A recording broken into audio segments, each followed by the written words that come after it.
read tonight. Okay.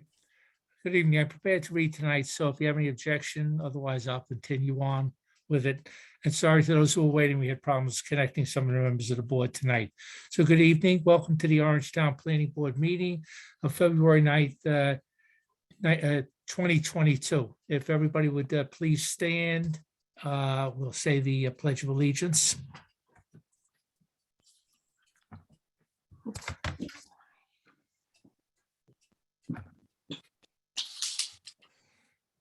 I pledge allegiance to the flag of the United States of America and to the republic for which it stands, one nation under God, indivisible, with liberty and justice for all.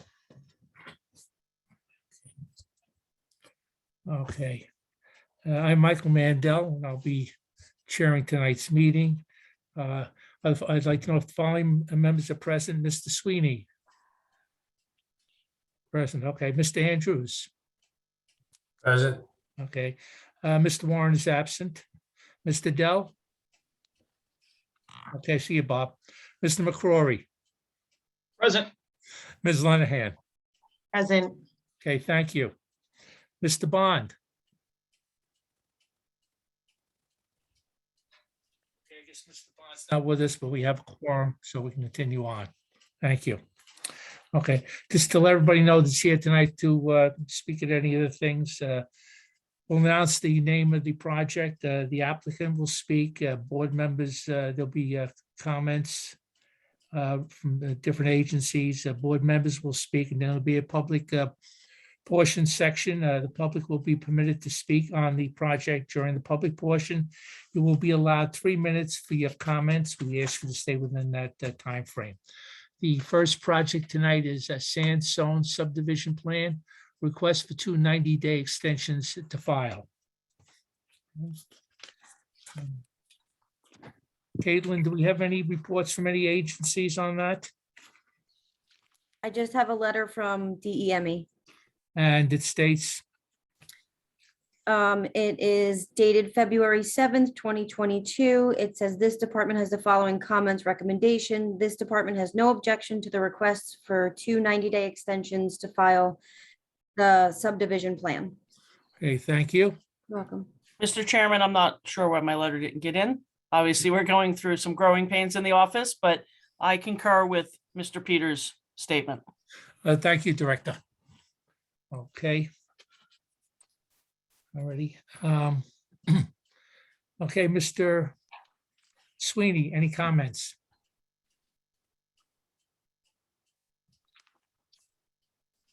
No comments. Thank you, Mr. Sweeney. Mr. Andrews, any comments? No comments, Chairman. Thank you, sir.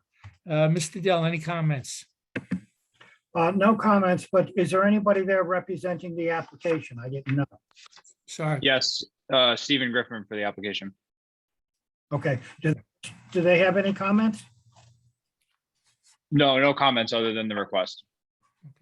Thank you. Okay. Other than that, sir, no comments. Thank you very much. Okay, Mr. McCrory. I have no objections to this. Okay, and Ms. Lenahan. No comment. Okay, thank you. Okay, if anybody's here to make comments, could somebody give me a motion to open public portion? Motion to open public portion. Thank you, Mr. Andrews. Mr. McCrory, second. Okay, all in favor? Aye. Any opposed? Okay, anybody here from the public to speak on the project? Anybody here to speak on the project? Since I hear nobody, I need a motion to close the public portion. I make the motion to close the public portion. Thank you, Mr. Andrews. You have a I'll second. Okay, second, Mr. McCrory, all in favor? Aye. Okay. Any members of the board have any additional comments? Okay. What do we have to do? Just reaffirm secret on this, Rick? I think you can just vote. Okay. All righty. All right, vote motion. I'll make a motion to approve the 90-day extension. Thank you, Mr. Andrews. You have a second? Second. Okay, thank you, Ms. Lanahan. All in favor? Aye. Anybody opposed? Mr. Chairman, Yes, did we say extension or extensions? extension. There's one or two, I'm sorry. There's two 90-day extensions. Okay, so when I heard I heard extension, I didn't hear the yes for the moment. Okay, Sorry to be picky, but it just always, two 90-day very much. extensions. Thank you. Okay, thank you. Thank you.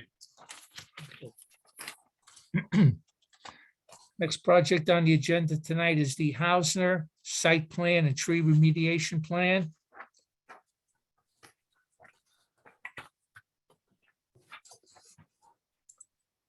Okay. Anybody here to speak on it tonight? Yes, Mr. Chairman, this is Joe Hauser.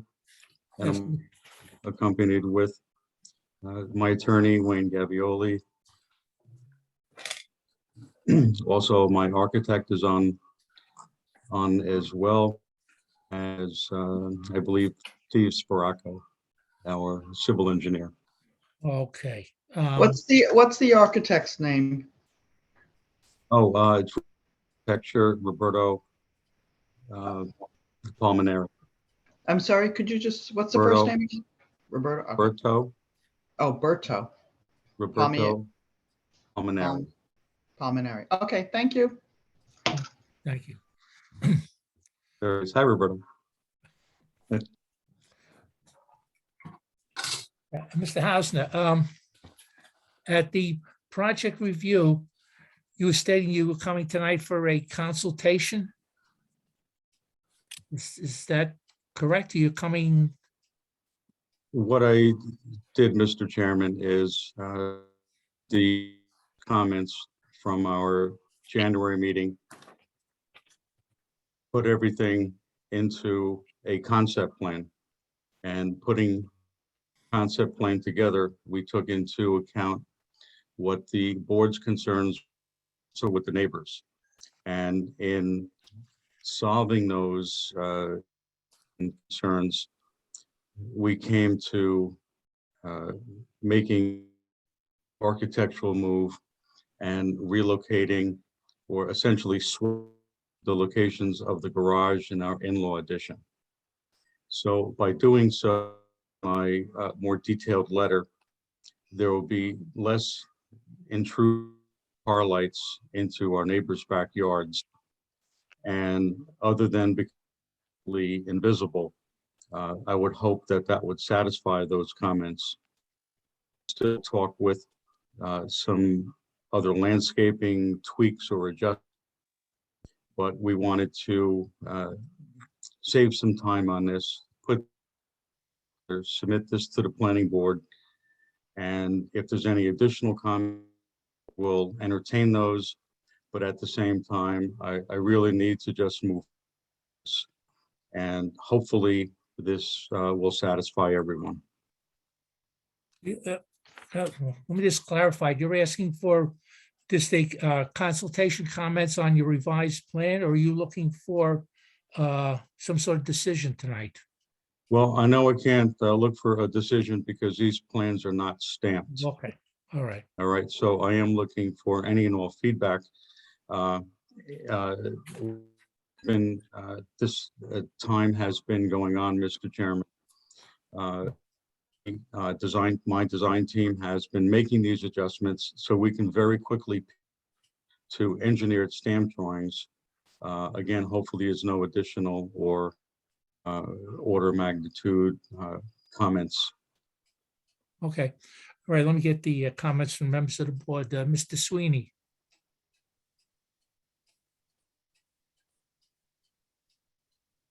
Do we have to read the comments from the packet first, or? All right, sorry on that one. Okay. From the Office of Building, Zoning, Planning, Administration, and Enforcement, dated February 7th, 2022.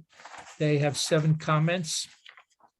From the Department of Environmental Management and Engineering, Town of Orangetown, dated February 7th. They have 2 comments. Rockland County Drainage Agency, Division of the Department of Highway Department, dated February 9th, 2022. They have 7 comments, one of which here, and I'll read it into the thing. The project is partly within New York State designated wetland, NA 14, which is also Rockland County RC, Rockland County wetland, pursuant to the Freshwater Wetlands Protection Law of Rockland County, Chapter 270. In addition, the site is partly within the designated federal wetland, PFO1C. The current project drawings do not identify the wetland limits within the site with the requested documents. Therefore, please address the following as previously requested. Okay, is that a problem there, Mr. Housener? Housener? Yes. Okay. I have a letter from Joseph Housener that's a summary, a new updated summary of your changes in your developmental plan. Okay, and that's all I have at this time. Caitlin, do we have any additional? So I have previous letters from the January 12th meeting and the November 10th meeting and the July 14th meeting. They were all read into the record already, correct? I think some of them were, I don't think all of them were. Mr. Chairman, we also received a letter today from the Rockland County Drainage Agency, and they have 16 comments.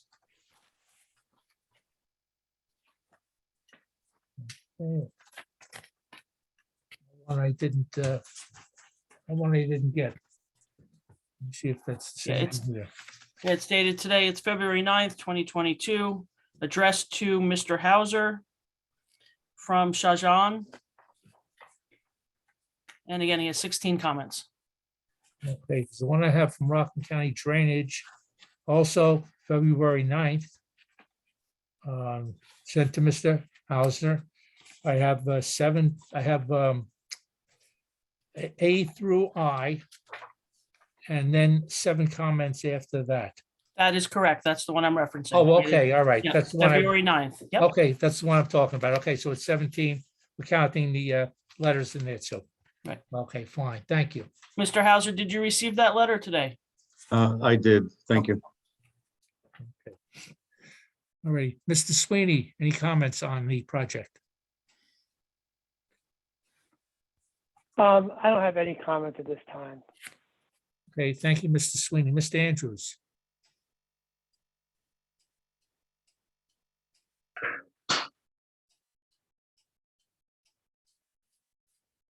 All right. Yeah, I just wanted to ask about the landscape plan. I know these aren't stamped off or anything, but the landscape plan is very fuzzy. I can hardly read anything, and that's on the computer and the one that was provided to us. I know, Mr. Hauser, you were looking to try and get this completed. Are you going to try and waive Akabor? For the sake of expedient, Andrews, yes, I would like to. Well, I have concerns about that because I could barely read your planting plan or landscape plan. And I can't really see where these trees are going, where the shrubs are going. I noticed that you have some, you list Aphrodite. I don't know what kind of Aphrodite that is, if that's a green giant or you have some flowering dogwood. What I would suggest is that you go back to your landscaper and try and put in, green giants are deer resistant for the most part. The flowering dogwoods, they love to eat the buds off of the flowering dogwoods. They like to eat them up. And I'm assuming that within this area, you probably have a lot of deer. It's pretty heavily wooded in that area. But I have some reservations with this landscape drawing. That's all I have right now. I'll wait until I hear from the public. Mr. Mandel. Thank you, Mr. Andrews. Mr. Dell. Thank you, Mr. Chairman. It's my understanding that this is more or less a concept plan. And I also had the same problem that Mr. Andrews did, in that you really can't tell what's what. I was able to determine the arborvitae by the just by the sheer number. The variety is a problem. But in terms of the concerns we had last time, it looks like a number of them you have addressed, particularly since you moved the driveway in an easterly direction.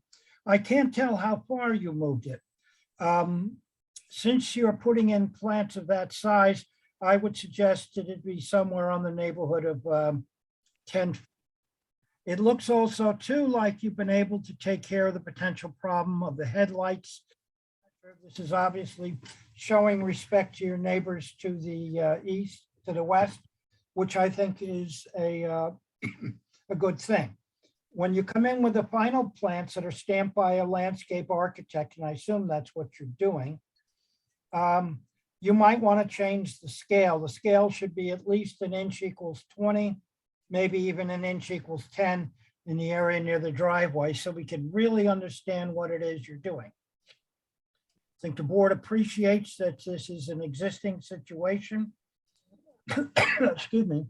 And you have obviously deadlines to adhere to. My reading of the county's drainage agency's concern has to do with possibly some mitigation and some barriers, et cetera, to be placed in there. And that obviously you'll have to work out. Since we're not making any direct determination tonight, I would say from my point of view, what you have here is far superior to what you had. It looks like it's making some sense now, but we would need more detailing work. Now, the other question I had was when we were last here, you were not sure whether you were going to rehabilitate the existing structure or you're going to replace it. Have you made any determination on that, sir? Yes, Mr. Dell. And on my cover letter that I submitted, I did spell going to restore the original 1780 structure, 1927 structure. Over the years, there have been some shed additions on the north side and one on the east side. Those are beyond salvageable. Our structural engineer has deemed so, and it's easier just to take those down. Those Okay. areas are more specifically would be the new kitchen and also indicated on Mr. Sparacco's original site plan. But to answer your question, yes for the 1780 section and yes for the 1927 section. Okay, because I wanted to get that into the verbal record, which quite often documents are not looked at as carefully as we would like, and quite often there's so many of them, but file. All right, well, this all sounds reasonable to me. I would like to see, of course, what you have. Now, you say you're being represented by Mr. Gavioli, is that what you said? Yes, Is he here? I believe so. I saw him on the screen. Well, if he's there, just tell him I said hello. He used to be a deputy town attorney, and I remember him from back in the olden days. Oh, But anyway, from the way I'm seeing it now, it's a much better application. There may be some minor changes, but in terms of a concept, it looks like what you have here is respectful to the environment and a lot more respectful to the privacy of your neighbors. So that's the extent of my comments, Mr. Chairman. Thank you. More information, but thank you very much. Thank you, Mr. Dell. Mr. McCrory. Thank you, Chairman. Yeah, I second what Mr. Dell was just mentioning, that the concept plan we have here is better than it was. You addressed the neighbors' concerns with the headlights and with the screening. And I have a smaller landscaping plan. I don't know if everybody in the board got it. And you can kind of see the layout, and it looks good. It's an improved plan. I think it's going to do the job to protect the neighbors. And we always like to balance that. We like to strike a balance between the developer's rights and the neighbor's rights. And I think we got a nice balance here. So I'll leave it at that and just wait for the public, but that's all I have for now. Thank you, Mr. McCrory. Ms. Lenahan, I have no comments. That concept drawing looks okay. The green on that main page is just showing what you changed, correct? I don't know if you can see. I'm sorry, green? was that question for me? Oh, it's all blurry. It's not in color on that one, but I guess the lighter shaded, that's just showing what you guys changed.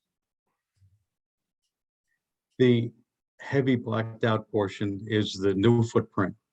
And that is Okay. superimposed over the original footprint. Okay. I think what she's asking is the green areas on the plan that you drew, it's some sort of pavers that you're using there? Yes, they're permeable pavers.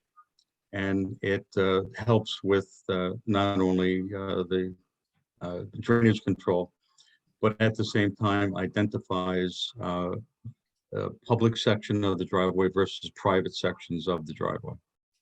Okay. All right. Ms. Lenahan, any other questions? Nope, that's it. Thank you. Thank you, Ms. Lenahan. The plan you submitted, the concept plan is a vast improvement over the original one. Looks like, without being able to read all the types of plantings, as Mr. Andrews and Mr. Dell brought up, seems to be a very good concept plan. I think if you follow the comments that were made, that you should be, except for probably some few minor things, hopefully, besides putting in the floodplains and everything, it should be a future go on this one. So thank you. Okay, I'd like to motion to open the public portion, please.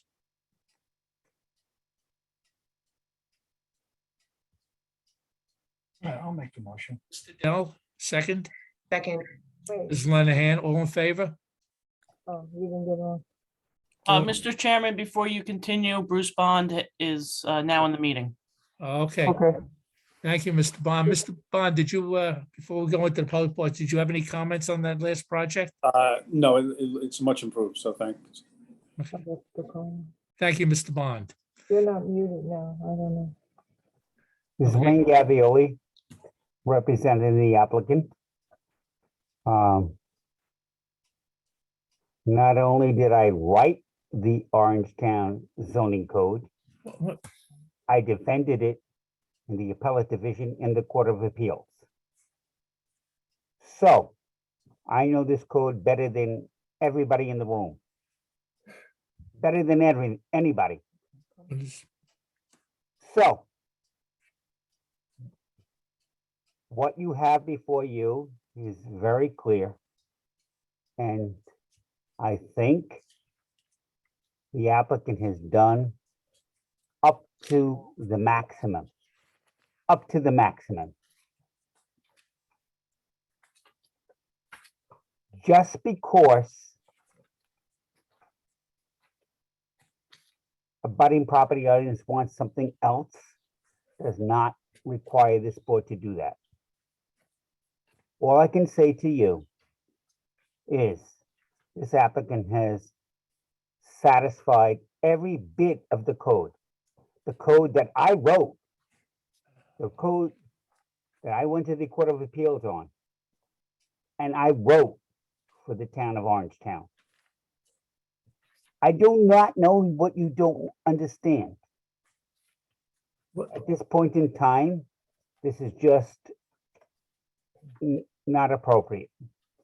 I think the applicant has tried every bit of the way to satisfy the town and the abutting property owners.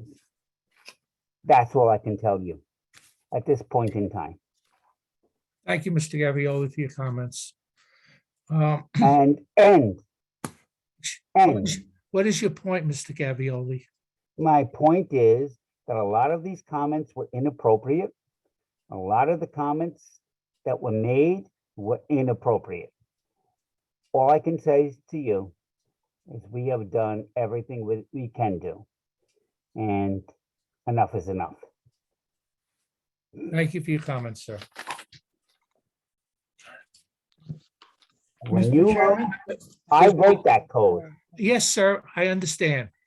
Mr. Chairman, Yes, sir. if I may interject, I understand what Mr. Gavioli is saying, and I realize the amount of work and dedication he put in over quite a bit of time to do all of this. But I'm sure he's also aware that we can't approve anything without stamped drawings, which we don't have at this time. But I think that enough indication of our assessment has been given so that it should be pretty clear to everybody. But I would disagree that we asked anything that was inappropriate, because as Mr. Gavioli knows, when he was doing this, I've been doing this ever since. So I may have some perspective on it, maybe not a legal one, but certainly one on practicality in terms of trying to get a project to successful fruition, which I think everybody here is trying to do. But at this point, I would like to hear from the contiguous property owners to hear their concern, because many times they are aware of things that the board can't be, because we come there, we're not there every day. So, but it's good to hear from you, Mr. Gavioli. Thank you so much. Thank you, Mr. Dell. Thank you, Mr. Gavioli. I only was town attorney for 12 years. Sir, we're trying to go to the public portion at this point of time. We took your Stand that. comments. Thank you very much. Thank you, Mr. Dell, for your comments also. Do I have a motion to open a public portion? Ms. Lenahan? Sure. I thought we had done that already. I thought we had started. Well, we'll go over it again. And second? Okay. Mr. Dell, all in favor? All opposed? Do I have anybody from the public that may like to speak at this time? Yes, Mr. Chairman, I would like to speak. Please state your name and address, sir.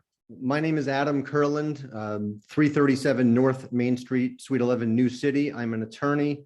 I am here representing 7 of the property owners who live adjacent to Mr. Houser's property. Should I identify them? Yes, please. Bertha Braunfeld, I'll give their addresses as well. 24 Old Mill Lane, Gary and Arlene Pfister at 6 Old Mill, Brian and Ann McCrory at 10 Old Mill, Eileen Murtha at 16 Old Mill, Charles Yaski at 20 Old Mill, Dean Yamasaki at 26 Old Mill, and Fran Stoughton at 202 Kings Highway. So Thank you. my statement here, and I'll be brief, it's limited just to the restrictive covenant of which the board and Mr. Houser are aware. I know there are some other folks who I just named who will be speaking on other related issues with respect to the project. But there is a restrictive covenant which covers this property. It's been of record since 1947. It has been judicially tested and is settled law. The covenant runs with the land. Mr. Houser is bound by it. And if I could just read it, it's all of one sentence long. That the land herein granted and conveyed shall be used for residential purposes only, and that no building or structure of any kind whatsoever shall be erected thereon, except the buildings now erected upon the premises may be restored or replaced with similar buildings. And at the last hearing in January 12th, Mr. Houser expressly acknowledged the covenant, acknowledged that it had been judicially settled. So we've reviewed so much of the plans that have been submitted by Mr. Houser to date. And my client's position is that the proposed project is in clear and direct violation of the covenant. The current structure on the property consists of an approximately 2,000 square foot Cape Cod. And Mr. Houser appears to be wanting to restore or replace that building on the premises with a much, much larger structure, as you saw from even the concept plans. He's also planning on building additional structures outside, well outside the footprint of this Cape Cod, of the quote, buildings now erected on the premises. The plans call for the construction of an in-law suite, a cabana, and a 3-car garage, which may or may not be 2 stories tall. We're not sure. And this is putting aside the pool and the extensive driveway system that seems to surround the property. You know, these structures, they can't, under any logical reading of the covenant, be deemed to be the restoration or replacement of quote, or with quote, similar buildings. Now, I do recognize that the planning board does not have jurisdiction to enforce the restrictive covenant, but it is our position that the planning board must consider it. And they can't willfully aid in the violation of the restrictive covenant by granting an application which is directly in contravention of it. So in light of that, we respectfully, well, apparently we're not voting tonight anyway, you're not voting tonight anyway, but at such time as you do, we respect that for these reasons and the other reasons stated on the record so far and what's coming, that the planning board deny Mr. Houser's application. Thank you, sir, for your comments. Thank you. Okay. Next, please. This is Brian McCrory from 10 Old Mill Lane. Yes, sir. I wanted to add a little that I talked about last time on the trees and the privacy and the landscape plan. It's unclear, and I'm representing, by the way, everybody that Adam just mentioned from Old Mill Lane. And it's unclear from the landscaping plan, are we going to have mature trees put in? So from the beginning, everything will be replaced and restored to what our privacy was a year and a half ago. So it doesn't really say, it might say the size of the trees, but we want them to be mature from the beginning, be planted. And secondly, I want to say on behalf of us, I know we're not making a decision tonight, but we received the plans and they've been shown up by a few people, the 2 pages that show the drawings, and they were significantly different. So it's very hard for us as a group that represents the abutting properties to make a determination. For example, the back driveway in one case goes up against the house that extends farther out. In the other case, it does not touch the house. So to me, those are totally different. And the driveways that run the length of the front of the house, which would be the south part of the house, when it gets behind 10 Old Mill Lane and 16 Old Mill Lane, in one drawing, it's right up to the property, and the other drawing, it's back quite a few feet from the property. So as we looked at this and tried to make our determinations, we were very confused because we're looking at 2 plans submitted as one. The applicant submitted a revised concept plan. The concept is just trying to show us what he's changed from the last time he was here, showing you plantings and everything else. When he comes back, because there'll be no decision tonight, when he comes back, they have to come back with a full total plan, which will be stamped by a landscape architect, by the various other architects, will show us the exact number of trees, the size of the trees that will be planted. And it's usually our practice to have mature trees planted that will, until they start growing a little further, but they're of a decent size that will start out providing privacy. But the second plan, the concept plan, is a different change from the first. If you look at it, the one where the garage has been moved to the side of the house rather than the rear of the house, that's the new concept plan. And the prior plan, that's out of the picture, in other words, if that clarifies anything for you. Sure, that's helpful. Thank you for clarifying. Appreciate that. Thank you, sir. And next, anybody else to speak? Yes, my name is Eileen Merther and I live at 16 Old Mill Lane. And I have 3 points.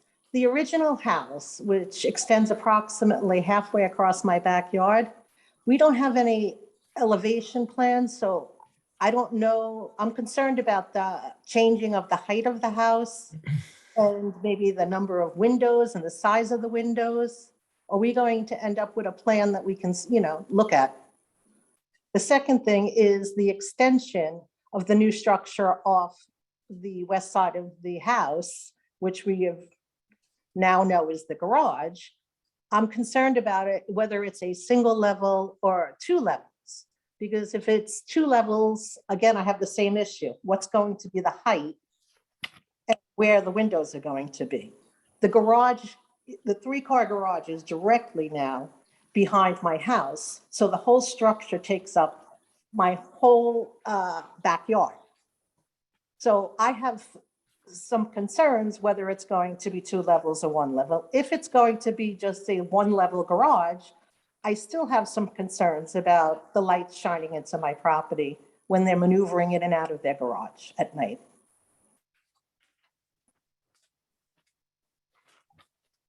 Thank Thank you. you. Thank you for your comments. Anybody else? Any comments tonight? Yes, hi. Could you hear me? Yes. Yeah, my name is Arlene Pfister and I live at 6 Old Mill Lane, which is the second house in from Kings Highway. My comment is, I don't know how far a driveway has to be as far as footage from a neighboring property line. And I'm especially asking this since the shrubs and a fence are part of the plan. I think we should know that because if you look at the concept plan, the driveway looks awfully close to the first 2 houses on Old Mill Lane. The other thing is drainage. I know there are lots of comments that nobody had a chance to read yet, but it seems like low spots are filled in on the Houser property, and the property kind of slopes toward our house, 6 Old Mill Lane, and may cause flooding into my backyard and possibly other yards on Old Mill Lane. So I'm concerned about drainage also, and that also deals with during the construction, not only the finished project. So those were my comments. Thank you. Yes. Yes. Okay, my name is Bertha Bronfeld. I live at 24 Old Mill Lane, and as in the case of everyone else, I'm speaking on behalf of all of the neighbors named by Adam Kurland. In Mr. Hauser's letter to the board dated January 21st, talks about restoring the original 1780s house and the 1920 addition. Clearly, this property, Mr. Hauser's property, is in the historic district of Tapan, and it begs the question as to Haber. Now, at the last meeting, we in fact asked the question, would Haber be involved? And we were assured that in fact they would be, and I am not doubting that. But the question that we have is, at what point do they get involved in this project? And do they help to inform the board's decision? Or does the board make a decision and then it just gets forwarded to Haber after the fact for them to worry about paint color? So it's concerning to us because it would seem that the fact of a historic house on a property in a historic district should have more informed information from Haber than after the fact information. So we're kind of curious as to when they get involved.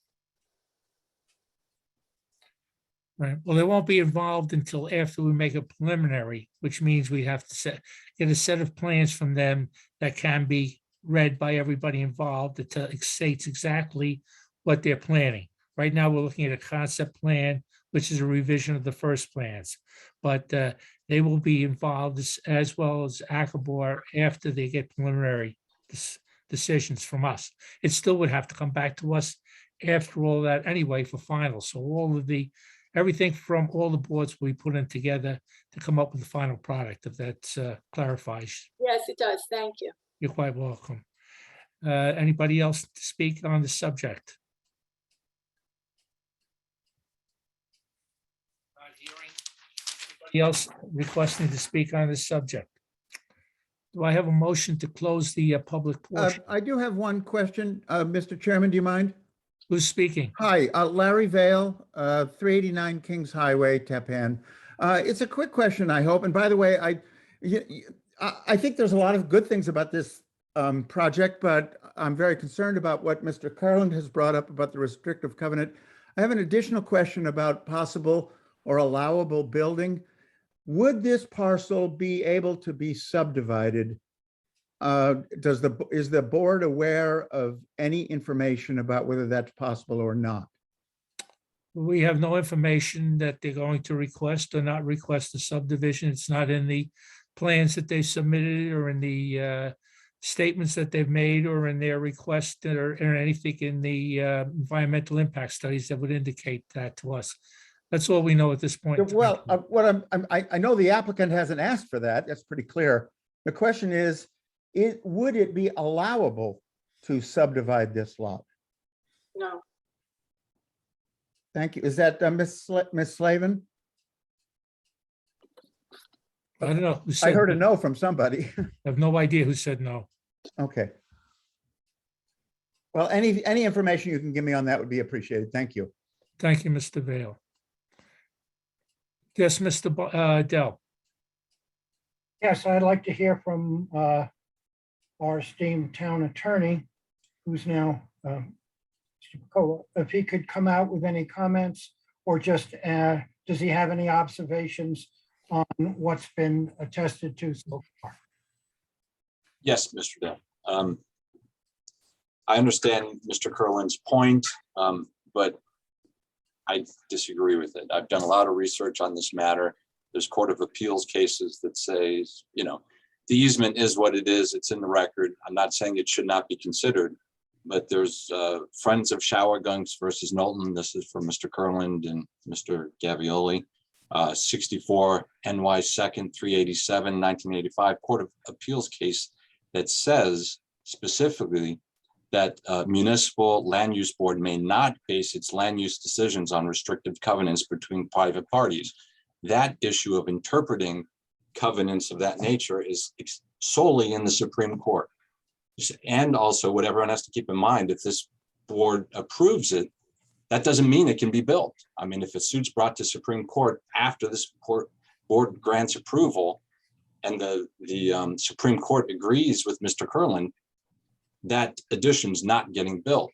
But I presume that Mr. Gavioli's and Mr. Houser's position is going to be that what they're doing is restoring and or replacing, and that replacing allows you to go perhaps beyond the footprint. That's their argument. I'm not saying I agree with it, but that's for the Supreme Court to decide. I think it would be inappropriate for this board to deny this application solely on the restrictive covenant. I'm not saying you shouldn't consider it. Consider it. It's before you. But I don't think you can deny this application based upon that restrictive covenant. That's my interpretation. And there's several other cases, but that's the Court of Appeals. There's also another one, Chambers versus Old Stone Hill Road Associates. There's several Second Department cases as well. So that's my legal advice to the board on that matter. Okay. Thank you, Mr. Picola. I appreciate that. The board will take into consideration everything that is stated by the applicant, everything that is stated by the neighbors and any other agency, whether local or state agency. Mr. Dell, you have a comment? Yes, sir. I think the applicant should also consider that the board needs to see a revised or a little more thorough drainage plan, because the comments about the water, what's happening near the driveway, are certainly germane to the jurisdiction of this board. Plantings would obviously be some sort of a raised area or whatever else.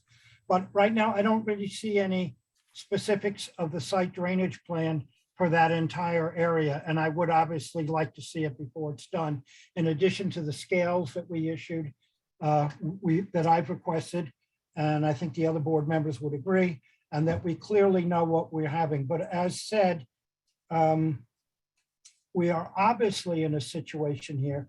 We're looking at a concept plan, and I think most of the board members certainly agree that it is superior to what we've had before. The architecture board in this case, since it's going to historic board, I believe their only thing that they would be looking at would be the landscaping and not the architectures. So there wouldn't be a double jeopardy there. So what happens then is historic board, I guess, would be looking at it. Waiving the architecture board is an interesting question that we could possibly talk about after we get a clear idea of precisely what's being done. But all the plans should come in stamped by a licensed professional, hopefully a landscape architect like he brought in last time. So the board has a clear indication and legal documents by which to make a decision. Thank you very much, Mr. Chairman. Thank you, Mr. Dell. And just to answer that, we're still going to get reports from DEME when they come in with the set of plans that can be reviewed by them, which has to do with the drainage and everything else that goes along with that. So at this point in time, does anybody else have any comments? Yes, Mr. Andrews. Yeah, I have just a question for Mr. Hauser. Is there any reason why the driveway is so close to the property line on the south side, southeast side? Like, is there some way you can move the driveway over? This way you might be able to get in some, as opposed to shrubs along that driveway, you might be able to get some nice trees in there to add some more screening for the neighbors. And you might even be able to put up a berm to make the trees a little bit higher to give them more privacy. Just was wondering if you might be able to do that, move the driveway more to the north than where it is, and give you some space between the driveway and the property line. Just a suggestion right now. You might want to consider that to appease some of your neighbors. That's all I have right now, Mr. Mendel. Okay, thank you, Mr. Andrews. Does anybody else have any comments for the public portion? Anybody else? Hearing nobody, I can ask for a motion to close the public portion. Motion to close the public portion. Mr. Andrews, second by Mr. Well, Yes. Mr. Chairman, I think they have to formally request a continuation. I don't know. Well, we didn't close the public portion yet. Okay, thank you, sir. Okay. Mr. Dell, do you second on that? Yes, sir. All in favor? All in favor? Aye. Okay, at this point in time, does the applicant request a continuance? Mr. Chairman, a few comments in reply, if I may. Okay, go ahead, sir. Thank you. In starting off with Mr. Curlin's comments earlier, just 2 points of fact. There was an original garage on this property and there was a pool. They have been deteriorated, fell to the ground. So the physical descriptions of that building structure are incorrect. Again, there was a garage and there was a pool. So moving on from there, again, as stated in my cover letter, this being 2020, our concerns for the circle in front of the house is for any unfortunate response we need for first responders. Ambulance, police, fire. We're 300 feet off the road. And for life safety concerns, if you're going to challenge that, then I simply have to say there's something lacking, personally. Going down the list here, just to touch on them, for Eileen's concern, yes, we did move the garage to the back. We wish we can accommodate everybody 100% across the board. But in putting that garage in the back, our procedure for driving would be to drive up the driveway, turn into the garage, so the headlights would face north. And then when we back out, it would just face directly onto Kings Highway. So again, we've thought about this. If we landscape everybody in, we just create a green wall in their backyard. I don't know if everybody wants that, but we'll certainly have that conversation as we continue on. Or if neighbors feel more comfortable being fenced in, we could fence you in. Okay, your project description, what you're saying here now is all in your project description for the most part. The emergency turnaround and the rest of that. So if you want, next time you come back, just expand upon your narrative. That may answer people's questions as to that. Okay, Okay, again, I'm not sure if Mr. Gavioli has any comments in reply to Mr. Curlin. no, I'm not going to get into a legal discussion here at this point in time. I think the town attorney had answered that and given some comments on that. So, Okay, at this point in time, are you going to ask for a continuance? just one other quick note, if I may, and I touched on this last time, and this is Arlene's concern, and also to Mr. Andrews. The driveway is shown in its original location. If we move the driveway anywhere else, it's going to cause the removal of more trees and more expense to us. So, that's why the driveway is where it is. We choose to leave it where it is. And again, all the new site utilities have to come up along the driveway again to avoid disturbance into the existing trees that are there now. Okay, So I hope that makes sense for where it is. If, again, we were speaking with Mr. McCrory earlier on and all the neighbors back in June of last year. If a berm is wanted or more mature trees than more mature, they're more than welcome to, contribute to this. And as far as the drainage goes, Steve Sparaco has the driveway sloped inboard. So there isn't, and we have Drainage- filter fabric up. first of all, the drainage is going to be reviewed by DEME and by the drainage consultant that the town hires. So that will all be taken care of there. Your plan should comply with the laws as they're stated as to how the water is supposed to go, the runoff and whatever else. I think Right. your engineer is well aware of that.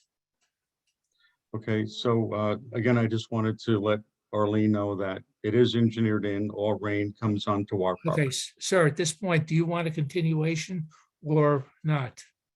You have to ask for it. In closing, Mr. Chairman, I hear the positive feedback from the board. We're going to proceed with this concept plan. It's unfortunate to hear this with Mr. Curlin. I thought we were moving in a Sir, neighborly please. way. Mr. Hauser, please do not go on. Let's stick to the subject that we're talking about now. Okay? Okay. So, Yes, Mr. Chairman, I asked for a continuance until next month, and I would like to ask, I don't know if Cheryl's on, when I need to have my stamped documents in for the next planning board meeting. Joe, Cheryl is no longer the chief clerk to the board.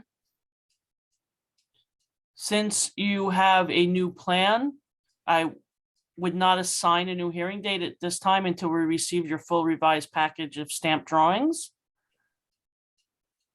And because they all have to be recirculated. Okay, well, that's what I'm asking, Jane. Again, my design team has been developing these plans and will be incorporating any new comments, which I didn't hear a lot of. So we're going to quickly pivot and have these plans ready for you within the next 3 to 4 days. So do I just submit them when I have them ready? Yes, please do that to my attention as well as Caitlin Bettman's attention.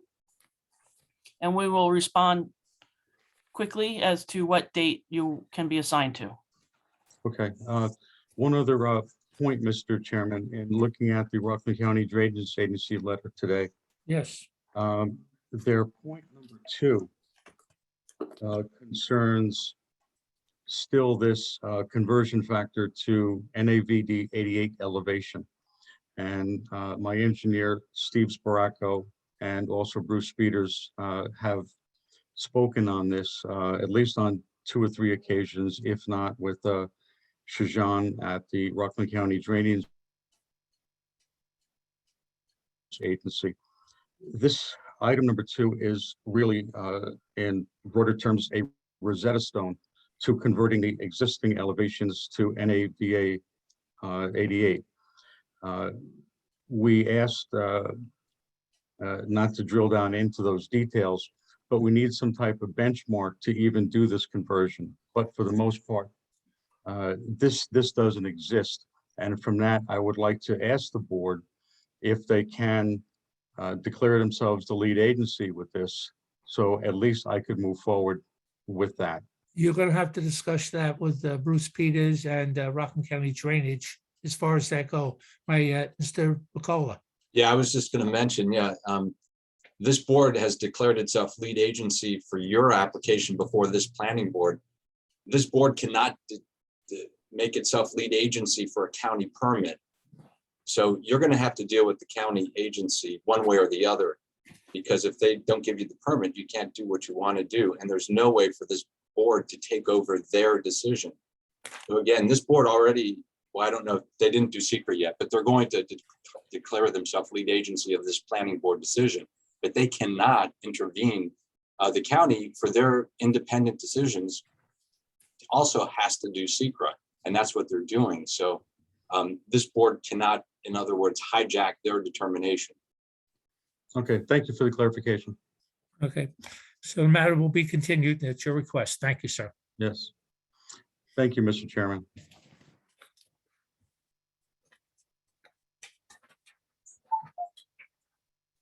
Okay. Next project, please come up 500 North Middletown Roadside Plan.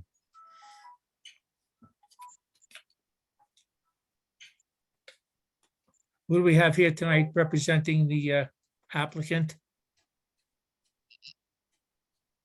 I'm Ed Bricker, the applicant. I have my attorney, Donald Brenner, here, and Chris Tramatola of Alloy Design, who's a landscape architect. And I apologize in advance. My internet's been choppy. If I cut out, I'm going to try and join as quickly as I can on my cell phone. Okay. Could I just get Chris's spelling of his last name, please? Sure. It is Tramuttola. And are you the architect, did he say? Yeah, I'm the architect and landscape architect. Okay, very good. Thank you. You're welcome. Thank you. Could you please give us a summary of what you're proposing? All right, this gas station has been at this location for over 60 years. My client, Edward Bricker, is now responsible for the station since his father deceased. He's retained a qualified architect who will describe the project to you. Basically, the client is looking to develop the southern portion of the property.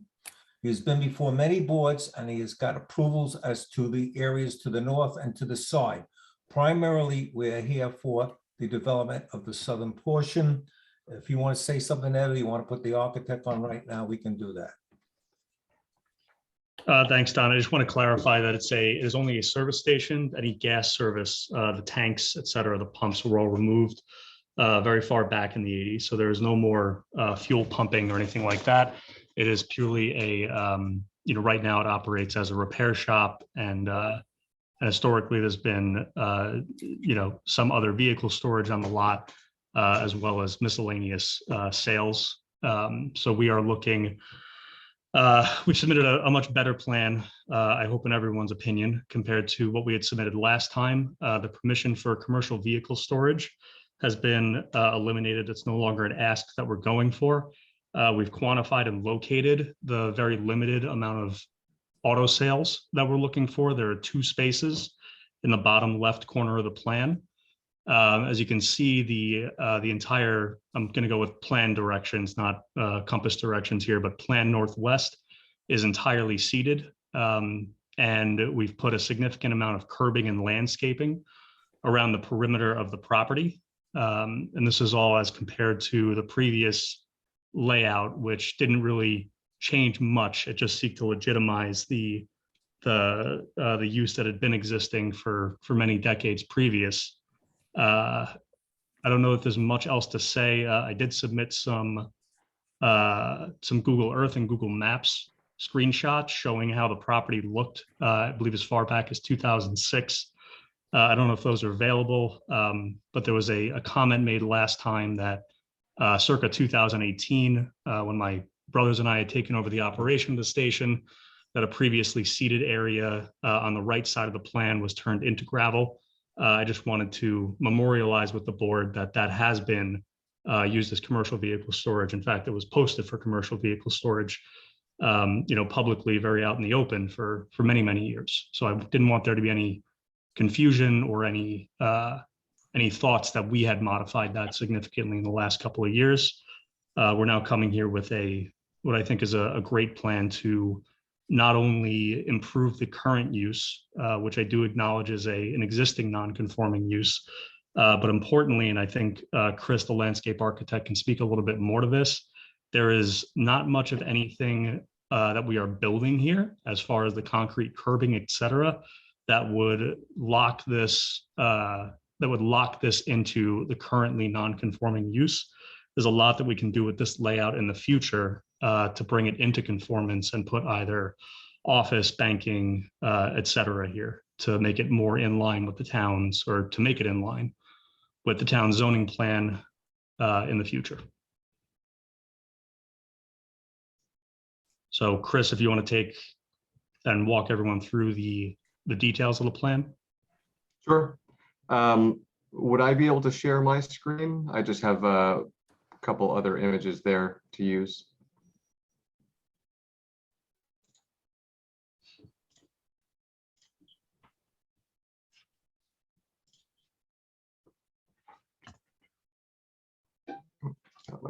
Okay, everybody can see my screen here?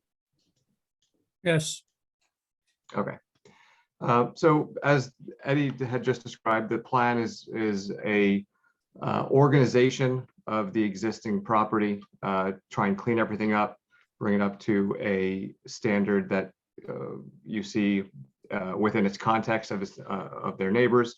I think actually make it a little bit better than that, and make some very common sense improvements that would make not just this site perform better, but have the intersection there of Town Line and Middletown Road also much safer. So I'm just going to run through, just familiarize everybody with the project. These photos are. Can you expand the diagram a little better so we can see it? That'll be blown up as we go through. Okay. So I'm just going to run through. I'm hoping that the presentation will answer most questions from everyone. I tried to outline certain changes on the plans that are being proposed as per the comments that we received. But if there's further questions, I'm happy to answer those as well. So just to start off, just some existing site photos gathered from Google Street View. Here, you can see the number of lots. There's no street trees, there's no curbing. The sidewalk on the right side of this picture ends abruptly, and there's no vegetation. The gravel lot in question, since this picture was taken, those cars have all been removed from the site.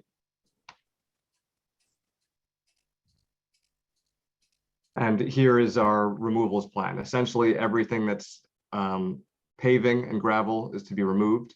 It's a very haphazard arrangement of paving at the moment. So everything would be removed so that there would be a uniform pour of asphalt coming down where it's being proposed. This is the rendering of the site to be proposed. The existing fencing and dumpster location is to remain where it is. There was a question of truck access for the dumpster. There's no change to that location. The fencing simply would be repaired and run to the back, which it does now. Overall, the impervious surface of the site is reduced from the existing impervious, and that is not counting the gravel. The gravel in the calculation was calculated as pervious. So the overall amount of concrete and asphalt is being reduced from its current state. That is important in a drainage calculation for those who don't know. We're reducing the amount of runoff that's coming off of this site. If we calculate in the gravel, which being driven on over years, that is most likely acting as an impervious surface at this point. So it would be, this plan is actually drastically reducing the amount of runoff that comes off the site. It also organizes how it comes off the site by placing these curbs. This is the materials plan showing where the dashed hatch is where the asphalt will be placed. You can see the concrete curbing throughout.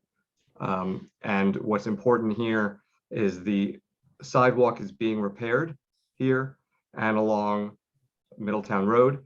It abruptly ends on the existing site at about here. And as part of this project, we're continuing it to the end of the property, which I think is a common sense improvement to the site. Another change was we kept the curb cut that is located here and one along Town Line, but there's a second one located on the survey, the existing survey that's here. Currently, as everybody knows, there is no real distinction of where to pull in or pull out of the site simply because there is no curbing. So organizing the entrance and exit of the site not only will prevent people from cutting the corner here to avoid the light because we're getting rid of this curb cut, but it provides a more safe access and egress to the site for vehicular transport and for people walking on the sidewalk. They don't have to worry about getting clipped at any point here. They would be watching as they're crossing here and here. The grading of the site keeps the existing direction of the slope consistent. We're essentially getting rid of a very small berm that divides the site here and here. This will allow this area to be a little bit more evenly graded for seeding and planting. But other than that, there's no changes to the overall grading. Planting is actually quite substantial. We're introducing a series of street trees along Middletown Road. These are sycamores, which are the native street tree that is used all across New York City and New York State. It's actually the leaf of New York City Parks Department. Their symbol is the sycamore leaf. It's used quite profoundly as a street tree, and we thought it apt here along Middletown Road and Town Line. Within the site, we have a number of flowering trees that are named here simply to provide some color and match the very pastoral site across the street to fit in with the motif. Everything else, as you see hashed here, is seeded. So we received these notes prior to the last meeting, and I just wanted to run through and preemptively answer any questions that may be coming up. So the first was the Rockland County Highway Department would need to review. We received the following letter on the right here, simply asking that the applicant make sure that the proposed impervious improvements would not cause flooding. As I previously mentioned, the calculation of impervious surface is being greatly reduced if the gravel is counted. Even if the gravel is not counted, the impervious surface is still being reduced from its current state. So I, as a landscape architect, would ensure that the site is being improved from a stormwater standpoint. Okay, well, the DEME and the drainage consultant will review your plans, and Yes. That's who you'll talk of. That's who, if you have problems with, you'll discuss it with them. At this, Of course. okay. So without going through all the things, you described the project, and I would rather that we read in the comments, at which point, if you have questions about something, you could ask them then. Mr. Chairman, may I also just interject with one other thing? And I apologize for not mentioning it before. We did receive a letter from the Orangetown Fire Commissioner asking that the storage trailer behind the building be removed. I just want to mention that that was done. And Yes. also the landscaper that was abutting one of the neighbors, Green Valley Landscaping, was removed from the property. And we're working our way towards getting the rest of the commercial vehicles off of the lot as well. So the major problem was, at least from the comments we received last time, was removed from the site as well. Yeah, myself and Mr. Dell were there earlier today, and we noticed that the backyard trailer had been removed, and on the lot to the south that you're seeding now, that had been cleared out. So we're well aware of that. So Great. thank you. Okay. without further. Okay, comments. The Office of Building, Zoning, Planning and Administration, letter dated January 10th, 2022. There are 15 conditions, and just want to read number 6 into the record. An existing condition site plan and a full and complete proposed site plan must be provided for complete review to be performed. All right, so that's understood. From the Department of Environmental Management Engineering, dated January 7th, 2022. There are 21 comments. Bureau of Fire Prevention, dated January 4th, 2022. 1 comment. Rockland County Planning, dated December 15th, 2021. There are 13 comments, conditions. Rockland County Highway Department, letter dated December 20th, 2021. There is 1 comment. Okay, in that comment, I'll read, the applicant shall make sure that the proposed improvements to the facility would not cause flooding issues in the area, including the adjacent public roads. Again, Rockland County Highway Department, dated July 9th, 2021, 2 comments. Rockland County Center for Environmental Health, dated January 7th, 2022, 1 comment. The Orangetown ZBA, dated December 1st, 2021, no comments. A letter from Wanda McLaughlin, dated January 10th, 2022. A email from Larissa McLaughlin, dated January 10th, 2022. Looks like an email from Deborah Corafali. If I pronounce it wrong, please excuse me. Dated January 11th, 2022. A letter from Catherine O'Connor, dated January 12th, 2022. A letter from Harry DeFalos, dated July 28th, 2021. A letter from the attorneys at law, Frederick Nugent and McCarthy, dated January 12th, 2022. With exhibits attached. Mr. Chairman, could we please identify the addresses of some of these people, because I don't even think they're in the area. From some Okay, of these letters. all right, let me just go back there again. Wanda McLaughlin, that's 50 Town Line Road. Larissa McLaughlin, 500 North Middletown Road. That can't be right. That's the property address. I apologize for interrupting. Mr. Chairman, it's 72 Town Line Road. Oh, I'm sorry, 72 Town Line Road, excuse me. Deborah Corlifali, that's 545 Highview Avenue. Catherine O'Connor, I don't have an address here for her. Harry Tafalis, again, I have where?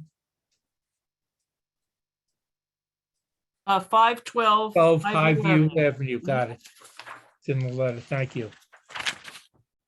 Okay, the attorneys at law, there are various locations, but I think you're aware of them. And exhibits attached. Okay. The second letter from the Office of Building, Zoning, Planning, Administration, Enforcement, dated July 28th, 2021. There are 18 comments. Department of Environmental Management and Engineering, a letter dated July 23rd, 2021, 20 comments. Bureau of Fire Prevention, That was one that you noted earlier, dated July 14, 2021, regarding the trailer. One comment, Rockland County Planning, June 22nd, 2021. There are 9.2 comments.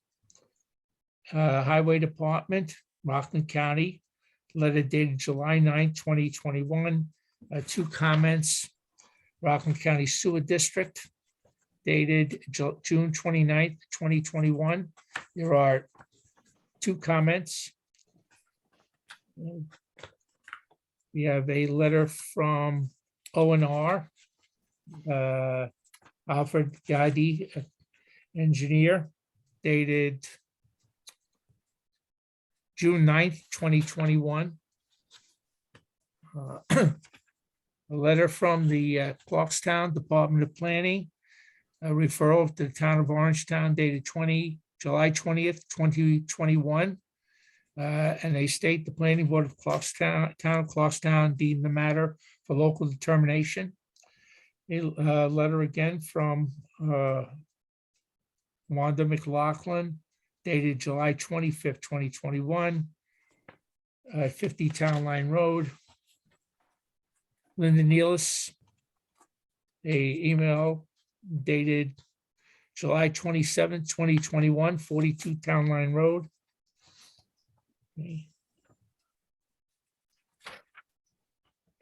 An email from Natalia Carr, 119 Roosevelt Avenue, Cranford, New Jersey. Jamie Cardenas Cabrera, dated July 27th, 2021. No address on this email. Okay. Pamela Bartel, 38 Van Zandt Drive, letter dated, email dated July 27th, 2021.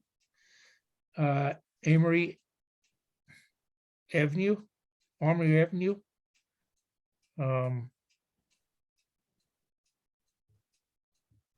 to find the name here. Since it's an email dated July 27, 2021. It's signed only James at 127 Amory Avenue, Pearl River. Smith, James Smith. Already read into the record. I hear from a letter dated July 27, 2021. Maureen and Bill Hinckley, 38 Town Line Road. Rockland County Planning, consents of the Town of Orangetown Planning Board serving as lead agency. Orangetown ZBA consents to the Town Board Planning Board, Orangetown Planning Board serving as lead agency. And U.S. Postal Service, no future correspondence for the site. And Orangetown ZBA again, second letter confirming the this letter as the lead agency. That's all of the letters I have at this time. Are there any more, Caitlin, that were not read into the record? I just have a updated from, sorry if I say it wrong, Nugent, dated 2/7/2022. And from the January 12th package, there's a letter from Teresa Harley and Kevin Sheehan, both dated January 10th, 2022. Okay, thank you. They weren't in the packet. I appreciate that. Thank you very much for your assistance. Mr. Chairman? Yes. There were a few emails that came in this afternoon. So you can, I'm not going to get this name right. Okay. Bhupendra K. Shah, living at 540 Highview Avenue, dated February 8th. There is one February 9th. Some Sylvia De La Cruz, there is no address. And Harry Talafolos, February 8th. And again, 512 Highview Avenue. And that's all we have. Thank you, Director. Okay, all right.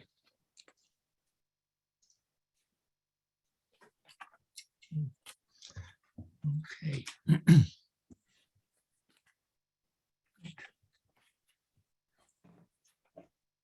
Mr. Sweeney, do you have any comments, sir? I'm still trying to gather all these facts together. There's so many different documents and it I know. spans over a number of meetings that were either postponed or not read into the record.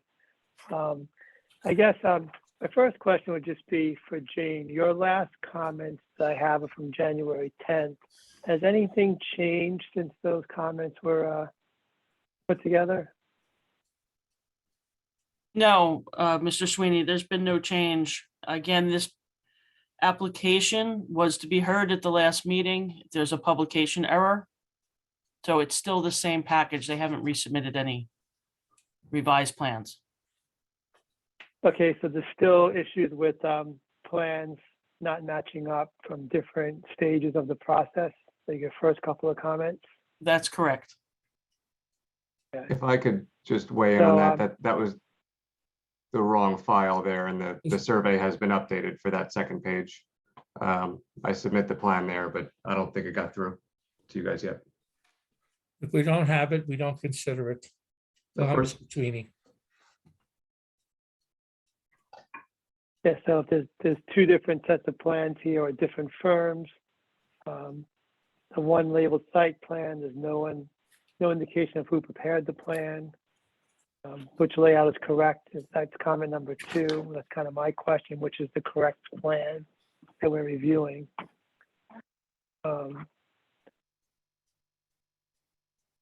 There's just so many things here. I guess I'll just wait and listen to all the other comments before I just weigh in on anything I want to ask. Thank you. Thank you, Mr. Sweeney. Mr. Andrews. Yes, on the package that was submitted, the plans that we have available to us now. You mentioned a chain link fence. It shows the dimensions and everything of it. I think it's page. So I think it's the last page. Well, my question is where is this chain link fence going to go? Chain link fence only goes from the building to the property line and encloses the current dumpster area. It's essentially exactly where the existing chain link fence is currently. So that's behind the building? Correct. It's adjacent to the building. It's a tough to say what's behind the building because it's a corner lot, but it runs from the corner of the building to the property line and back. There's an existing fence that runs along here. So it's just being proposed here with a gate, chain link fence gate. There is an existing chain link fence gate there as well. It's just a replacement in kind. And to be clear, Chris, we're also removing the double swing doors that are on Town Line Road right now. Correct. Okay. So what's currently delineated with the chain link fence behind the previous approved parking is now going to be delineated with that concrete curb and seated area between the abutting neighbor's property and the sidewalk in that little triangle. I have this is the survey here. Okay. You can see the concrete pad where the this is the survey, by the way, where the dumpster is, and the chain link fence runs here, if you're following my mouse. And there's a chain link fence right now that runs a very haphazard way to Town Line, where we're going to shift that back straight line from here to there. So it's So basically, this all is removed. yeah, it's basically going to box in the backyard, sort of say, of the building itself. Right. What it is. Okay. The other question I have is the building itself. Are you going to do anything with the facade? Are you going to change it? Are you going to upgrade it? What, I mean, Speaking frankly, that building is, approaching the end of its useful life. So the intent right now is not to rehabilitate it at all.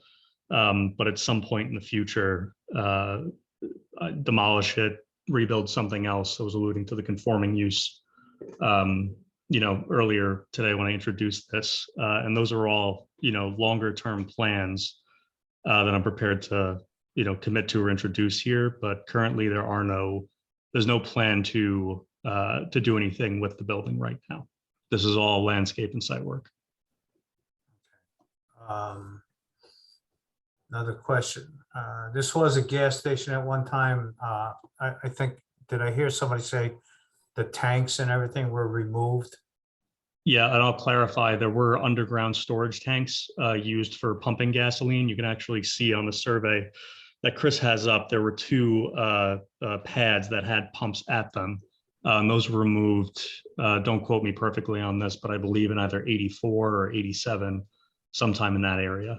The only existing tanks right now are the above ground waste oil storage and the above ground heating oil storage that are to the south of the building, exactly. So is the property going to remain a auto repair shop? And you're going to sell cars too, on used cars? Is that what it? So in the near term, right now we are bound by a lease that we are. I don't think it goes without saying that the tenant is not an ideal, presence. So we are looking to use legal action to force him to either clean up his operation, which, thankfully now that the eviction moratorium is over, those threats have significantly more teeth attached to them than they did previously. But to answer your You froze. Bless you. We lost you again. I think he's still frozen. Yeah.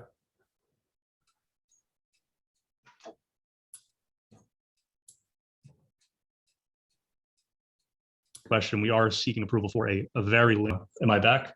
Yes. Yes. Yep.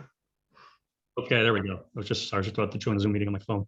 I'm not sure where I froze, but yes, we are currently asking for a very limited amount of car sales to be legitimized onto the property. It's 2 cars, and I believe Chris identified them as I'm going to get the card, the western side on the corner of Town Line and Middletown. Water. Now, all the, let me see, if you could bring up your, let me see if I have it here. You want me to bring up the site plan? Nah, yeah, you can. I have your plans on my other screen. The areas where you're going to remove, the macadam that's there now and put down new macadam. Is that what the idea is on this site? Yes. Yeah, And- all the concrete pads would be removed. The areas that are going to be seeded, especially along the road here, this is all paved along Middletown Road. That would be all the macadam, including the gravel base, the item 4 base, would be removed down to subsoil and built back up. The areas where it will be repaved as asphalt, just in an effort to reduce waste, that asphalt can be milled and repaved. We're not changing the elevations of the driving surface enough to warrant completely removing the binder as well. Let me, looking at the site plan, I like the idea, the sycamores, they get pretty big, they have a nice canopy. Mhm. The other thing I'd like to ask is the your south property line right there where you have, and also the eastern side there. You have no plans of putting any vegetation in those areas now that you're gonna make it grass? Right now, for this plan, we did not put anything over here because we're not developing this land at all. There's an existing fence that runs along, a 6-foot fence that runs along the eastern, and a complete visual blocking fence along the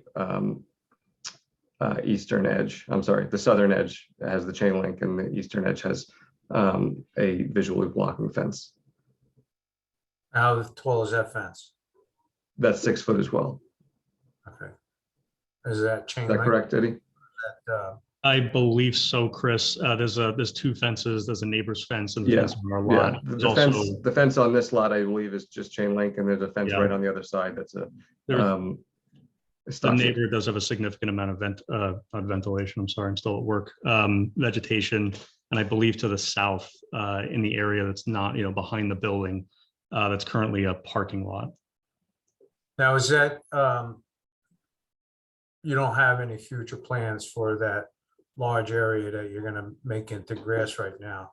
You're gonna remove all of that stone and everything out of there? Correct. So that there's a good amount of gravel, obviously, and below the gravel is significantly compact soil. So that would all have to be removed and built up with topsoil and then seeded, Right. which is what we're showing. So in that area there was, I think I remember correctly, if I remember correctly, there was a lot of landscape trucks and trailers and everything parked in that area. You're not gonna have, you're gonna do any oil samples or any kind of soil samples to make sure that the soil is not contaminated in any way from that area, just stone and having all those vehicles parked there. It seemed like some of them were parked there for quite a while. And just out of curiosity, or maybe suggestion that you might want to do some soil samples. I don't know how much soil you're gonna remove out of there when you take the stone out. But it might be, Yeah, we'll have to do some compaction testing to see how far it goes down. I'm estimating it's probably about 6 inches of material would have to come out to get down to pervious subsoil. That gravel, obviously the gravel is not as much of a problem. Any of the soil would be a standard. Since we're not losing it here on site, we have to ship it off by regulation. When we ship off that soil to dump it anywhere, we would be testing that on standard intervals. all right, I don't have anything further right now. I'll wait for the public portion. Thank you. Thank you, Mr. Andrews. Mr. Dell. Thank you very much, Mr. Chairman. I think it's should be pointed out that this is one of those sites that has been there. I remember it back in the 50s. It's been there for quite a while. And a lot of things about it may be grandfathered, but the site itself has quite a number of issues. Obviously, since we don't have any firm documents, we won't be able to move on it tonight, and the applicant should consider requesting a continuation. Now, a question for Ms. Slavin. Are you there? Yes, I am. Okay. What is the height limitation on a fence? Because right now it's 6 foot and it has about close to 2 foot of barbed wire on top of that. Is that permissible under the code in these areas? I'd have to look that up because I have the residential code in my head right now. But if it is an issue, it would definitely be noted as a variance. Yeah, I think it is, because I've never seen a fence that high. Yeah, most fences for commercial properties have to be approved by the planning board. All right, well, it's got some issues because I understand they might want to have barbed wire, but in view of the cars that are there, I don't see it as there would be much of a need for a deterrence. No barbed wire is being No, yeah, proposed. we're not requesting any barbed wire on top of the chain. The existing fence does have barbed wire that was approved back in Yes, it does. 1996. But we Well, are not and that would be requesting any removed. barbed wire for this. Good, you project. should consider removing that. Also, too, Yes. on the northeast corner of the building continues in a almost north direction to Town Line Road. And the fence also then after that continues along Town Line Road, approximately, I would guess, 30 feet towards Middletown Road. Now, these things can obviously be straightened out, but I would like to say that a lot of the cars that you have there have no plates. They've been there so long, they have no pressure in their tires. I think all of that should be cleaned out before we consider going too much further.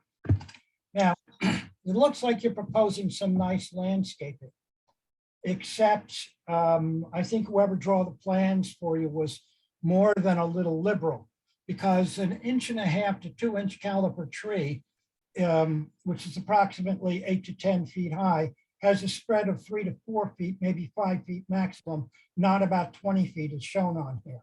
So this shows what the plan would look like in maybe 10, 15 years, rather than it will be when you're done.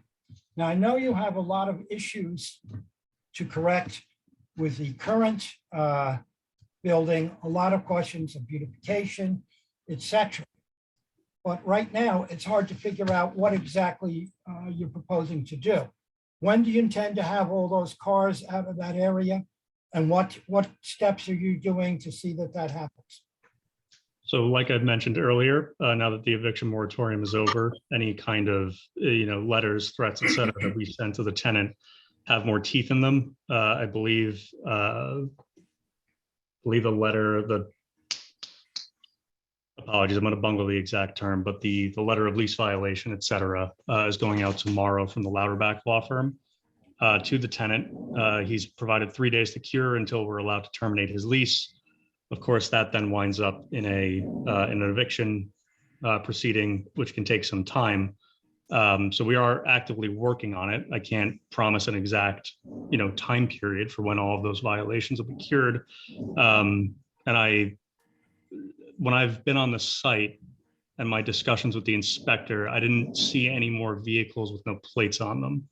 I apologize if that's still happening. I know that was the subject of a violation issued in March of 2020, which took all too long to get sorted through. It was I believe there are wrapped at up in least December 10 of or last more year. now. I apologize, I didn't hear you. I'm sorry, I believe there are at least 10 or so there now. Unregistered vehicles with no plates? For quite some time, yes, we get to take a look. I don't want to get into that type of discussion, but I myself as a board member would have a very hard time voting anything on this until these violations are straightened out. Ms. Slavin, assuming you're still there, I know you are always, but having a number of abandoned vehicles like that, well, say unregistered vehicles, maybe 6 to 8, and the whole place has maybe 30, 40 cars or whatever it has on it. That's in violation of the current codes, is it not? Yes, that's correct. And the applicant has been working diligently with code enforcement to remove the violations. But again, as he has expressed, the applicant is the property owner and they're having issues with their tenant. So the applicant has done what they can physically do, but they also are having issues with the tenant. Okay, so you're comfortable with the procedure that he's currently undertaking? What you're saying? At this time, yes. And Okay. if they do not comply, they will be taken back to court. Okay, thank you. No, that certainly clarifies it. We have sent several letters to the tenant to clean up his act. We've had difficulties with him. In fact, the owner has been in court. The owner has pleaded guilty for the tenant's violations. The owner is doing everything he can. Remember, they just lifted the moratorium, and as he said before, he can now go to work to try to get the tenant to conform or get off the property. I understand that, Mr. Brenner, and I certainly would accept Ms. Slavin's reading of the situation. But right now, as we have it, could be a beautiful site and a great business. And right now, it's something that nobody wants. You're saying, though, you will be getting rid of the bar. I would like to see some sort of a plan which shows the fencing as they are, because Mr. Mendel and I were back there today, and the back area is completely clean. The side area in the southeast corner is now completely clean. There are no designated parking spaces there that I could see. And there certainly is no greening, no green space at all in the front of the property, and obviously no trees since you haven't put them in.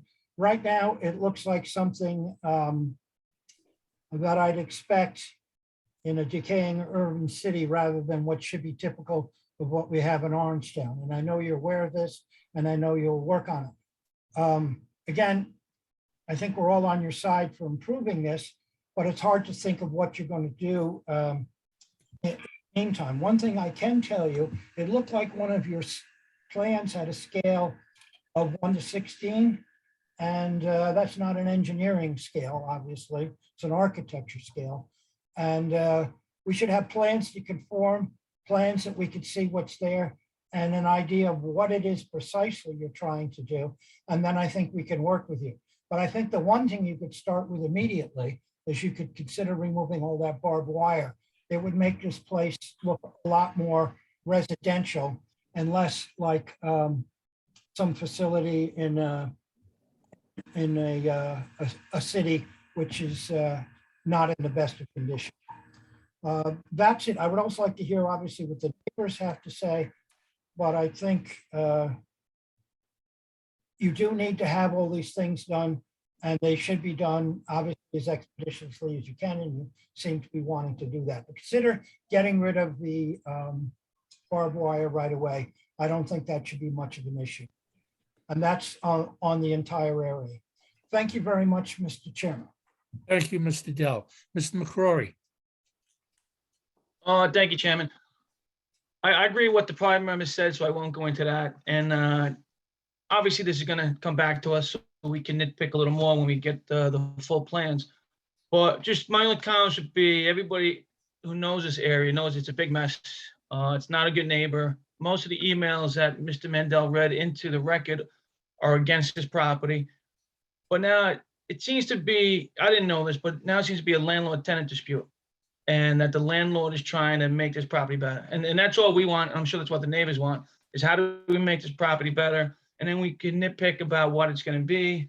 But I think that's a step in the right direction. Just making this a better property for the neighbors, more landscaping, get rid of all that stuff. But you're going to be tied up in court, I think, for a while trying to figure this out. So just want to ask one thing just to clear it up for me and maybe some of the people at the meetings. What is the proposed use that you have in the future for this property, Mr. Bricker? So in the immediate near term, it has to remain as a repair shop. There's some issues, not, unpleasant ones on the back end. Of course, we would need to find an appropriate tenant to work with to redevelop the property into some kind of conforming use. I can guarantee you whatever and actually I think Chris Trematola has a very high level concept plan that we can put up on the screen if it's helpful, of what the future use could look like. But the concept is not to continue any kind of non-conforming use. It's to bring it into either I believe banks, offices, and other similar uses are permitted under the CO zoning. Oh, thank you. That's what I wanted to hear, a conforming use, because there was talk about auto sales and how that's not permitted in the zone. And that is part of the immediate ask for the very near future, is a limited sale of autos. If you look at the Zoom link right now, this is what Chris has put together for a sample concept of what could be in the future that reuses a lot of the elements from the existing design. So you can see where that grove of trees is the lower edge, the corner of where the parking is currently delineated. And then we would obviously, we would reallocate parking to make a real turning lane.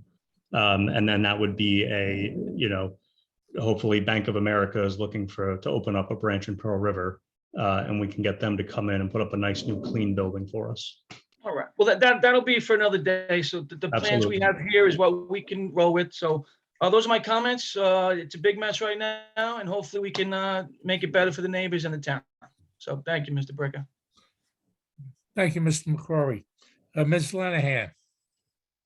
Yeah, so again, I agree with a lot of the comments that were made so far, and your proposed adding of landscape and curbs to delineate your property from Middletown would be very beneficial. There's often cars double parked out there. It is very congested with cars going all kinds of directions, as I'm sure you all know. My one question is the exit onto Town Line Road. It seems very close to the corner, and I don't know if it'd be a left-hand turn too, but with your two proposed trees there, it kind of limits your sight line you can make a right on red there. It just seems close. I don't know what the actual dimensions are, but seems close to the corner if people are making lefts in a limited sight line. Everything else I agree with. Go ahead, sorry, sir. Oh, sorry. That was based off of the existing used entrance right now. I'm not sure if that's a legal entrance at the moment, but it's certainly being used as an entrance right now on the site. Those trees would only limb up, the bottom limbs of those trees would be 10 feet or higher. So it wouldn't, likely the trunks are set back far enough to not impede any view shed. But I understand the concern about being close to the intersection. I would recommend that to be a right turn only out. Okay. Let's see what else I had. That was it. Sightlines. And that was basically it. Everything else has kind of been said in one way or the other. So no further comments from me. Thank you, Ms. Leatherhand. Mr. Bond.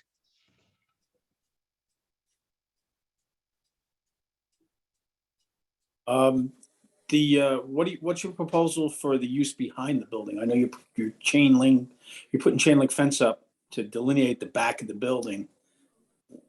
What's the reason for that? I mean, what's going to go back there? I think that was really more for anything, just security for the building itself. You can't have people hiding out behind the building, easily accessing it, that sort of thing. If you remove that, you can, someone could walk off and I don't know, do whatever they wanted to do behind that building. There's also fuel tanks back there. Okay. Well, they're also a building, Chris. And as far as the entrance, the two entrances or exits or whatever, they're going to be one way in, one way out, or what's the proposal on those? Are they going to be in and out, or the one off town, Middletown, and the one off town one? The proposed or the approved plan from all the way back in '96 has two in and outs, both along Middletown Road. Just for the functionality of the property, I'd certainly like to keep the Middletown Road as an in-out, to be able to do both. Obviously, it's a higher traffic road, and you want to have people able to turn into the property from that road. Okay, thank you. All right, that's all I have. Thank you, Mr. Bond. Okay. At this time, can I get a motion to open the public portion? Ms. Lenahan. Motion, yep, to open public. Thank you. Second. Mr. Chairman, can I ask the applicant to take down his screen so we can see? Thank you. Thank you. Thanks. Mr. Andrews, seconds. Mr. Andrews, seconds. All in favor? Aye. Okay. Do we have anybody against? Okay, anybody from the public would like to speak at this time? Good evening, Mr. Mandel. Brian Nugent, Barrick, Nugent and McCartney, representing Kathleen Ottaviano, who resides on the property abutting the eastern portion of this site on the border. Since our last appearance in July of 2021, we've seen some of the changes. I think some of the issues have been already pointed out with the plans that have been submitted being deficient. One thing that wasn't mentioned that's in our letter of February 7th, we outlined some of the procedural deficiencies. Your code requires a site plan to include structures within 200 feet of the property. The current plans do not do that. Ms. Ottaviano's structure falls into that range, as well as a structure to the south of the property. So I believe that the applicant should review the code and the site plan requirements before resubmitting. This property, as we indicate in our letter, we provided you with about 40 pages of exhibits of the historical decisions on this property. And even if you had everything you needed tonight, this board cannot approve this application because the applicant would need variances. In 1984, the ZBA permitted a maximum of 30 vehicles on this site. So the current plan exceeds that and would require a variance. This idea of a double use for the sale of vehicles has already been reviewed and rejected by the town planning board back in 1995. The same application was made and the planning board determined that it was inconsistent with the master plan and that it was detrimental to the health, welfare, and safety of the neighborhood and the district to permit a secondary use operation on the lot. So that has already been rejected. Now, if I may, I'm going to share my screen just for a minute to take you through a brief history. And we mentioned the Google sites for this particular site. And so you can understand why the neighbors and others are upset. All right, this is 2010 on the site. 2014, 2016 starts to get a little busier, but still within the approvals. 2018, February of 2019, June of 2019. And this is where you see what becomes important and the problem for the neighbors. This is October of 2020. Look at this. Okay, I'll take you back. June of 2019, October of 2020. Wow, he's getting worse. And this is another angle looking south in June of 2019 and the same property, October of 2020. Wow. This has been the problem with this site. This is a Google photo that was taken not that long ago, and there's probably 70 plus vehicles, 3 boats and a trailer on this property. So you begin to understand the concerns for the neighbors are not strictly about being next to an auto repair shop. They understood it was always there, but this site has gotten out of control. And for your purposes, unfortunately for the applicant, it doesn't matter whether it's the tenant or whether it's the property owner. You have to deal with the application and the restrictions that were put in place by your prior boards and the zoning board and abide by that for the benefit of the public. So we think this application should be disapproved. Thank you, sir. Anybody else like to speak at this time? Would anybody else like to speak at this time? Yes, this is Kathy Ottaviano. I'm the neighbor. Can you hear me? Yes, what's your address, please? 30 Town Line Road in Pearl River. Kathy, could you spell your last name for me, please? Ottaviano. Thank you. I live right next door to this. My family has owned this property for over 100 years, so we're well aware of what it's supposed to look like. It is such an overuse of the land, and it creates so much fumes and noise the way that it's being run now.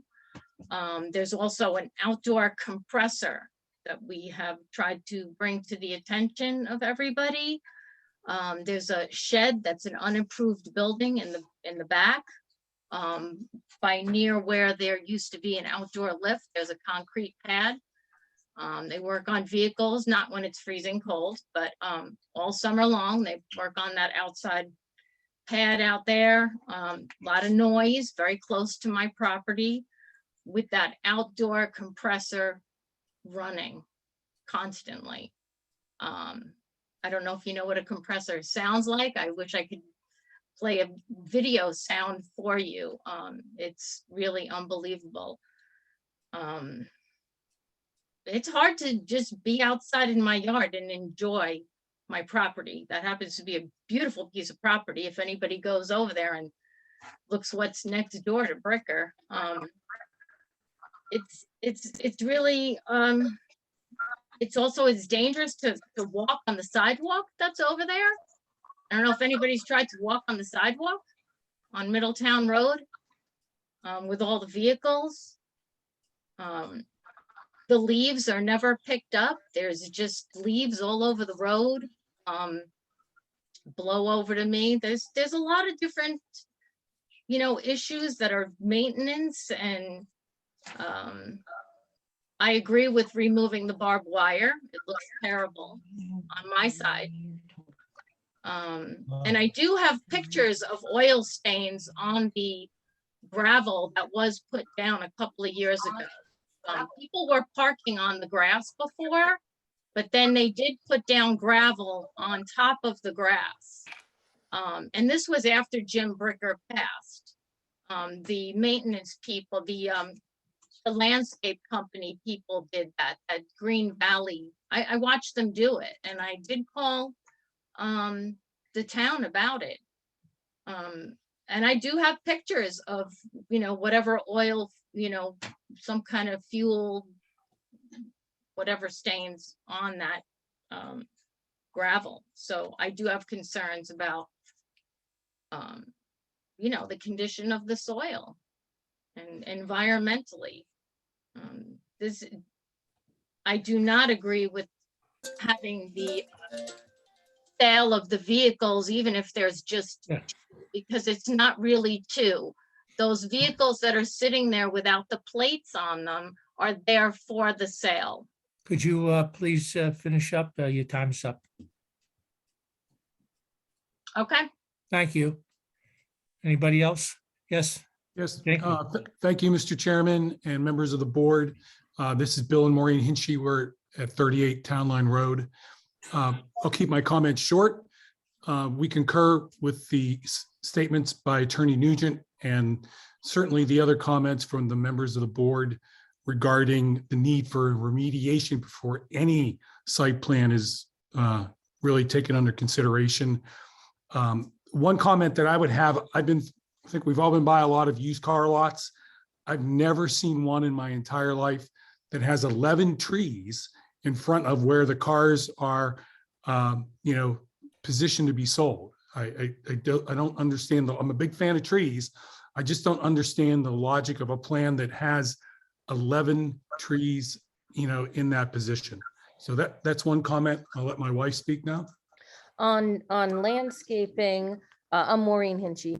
On the landscaping site plan, I didn't see any trees like for privacy screen against that eastern side where the chain link exists. And it really should be the entire length of the property, something like green giants or something. I didn't see that on today's site plan. A lot of other types of trees, but not that. So I think that that's something that should be addressed. And again, on the sidewalks, it's not just the Middletown side. Not only that sidewalk has cars practically hanging over the sidewalk, but also on the town line side, from the satellite photos and from their site photos, there's a huge pile of earth just from years and years of plowing into that corner. And it's still a mess. It's a dangerous place to walk on the sidewalk over there. That's all I have to say about that. Thank you. Thank you. Thank you for your comments. Anybody else like to make a comment? If you have your microphone open and you're not speaking, please turn it off. Please. Yeah, my name is. Everything was said already, please. Hello. Who wants to speak? Let the neighbors talk. Hello. Hello, go ahead. Hello? Somebody Hello. else. My name is James. Mary Ann and Smith. Jimmy. Mary Ann and Jimmy, what's your last name? Hello. We can't hear you, sir. Anybody else want? You're coming in. It's garbled. I can't hear Yes. what you're saying. My name is James Smith. I live at 127 Emory Avenue. What's his last name? I didn't get his last name. Exxon. I don't know why. Can you spell your last name, please? Hello? Can you hear me now? Yes, spell your last name, please. Hello? Smith, S-M-I-T-H. Smith, Oh, okay. Great, thanks. Go ahead, sir. S-M-I-T-H. Okay, what would you like to say? You can't hear me, obviously. My name is James Smith. Sir, we can hear you. Please tell us your comments.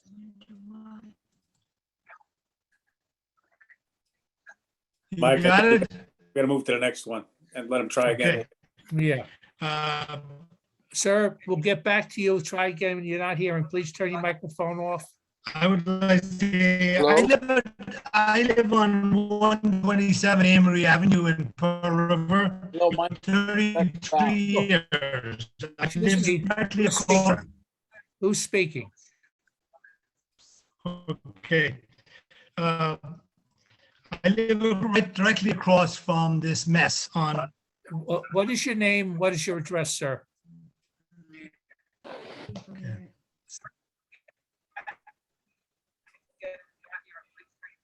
We'll go on to somebody else. Please turn your mic off. Sir, with the iPad up there, what's your name and would you like to speak? I saw you trying to before.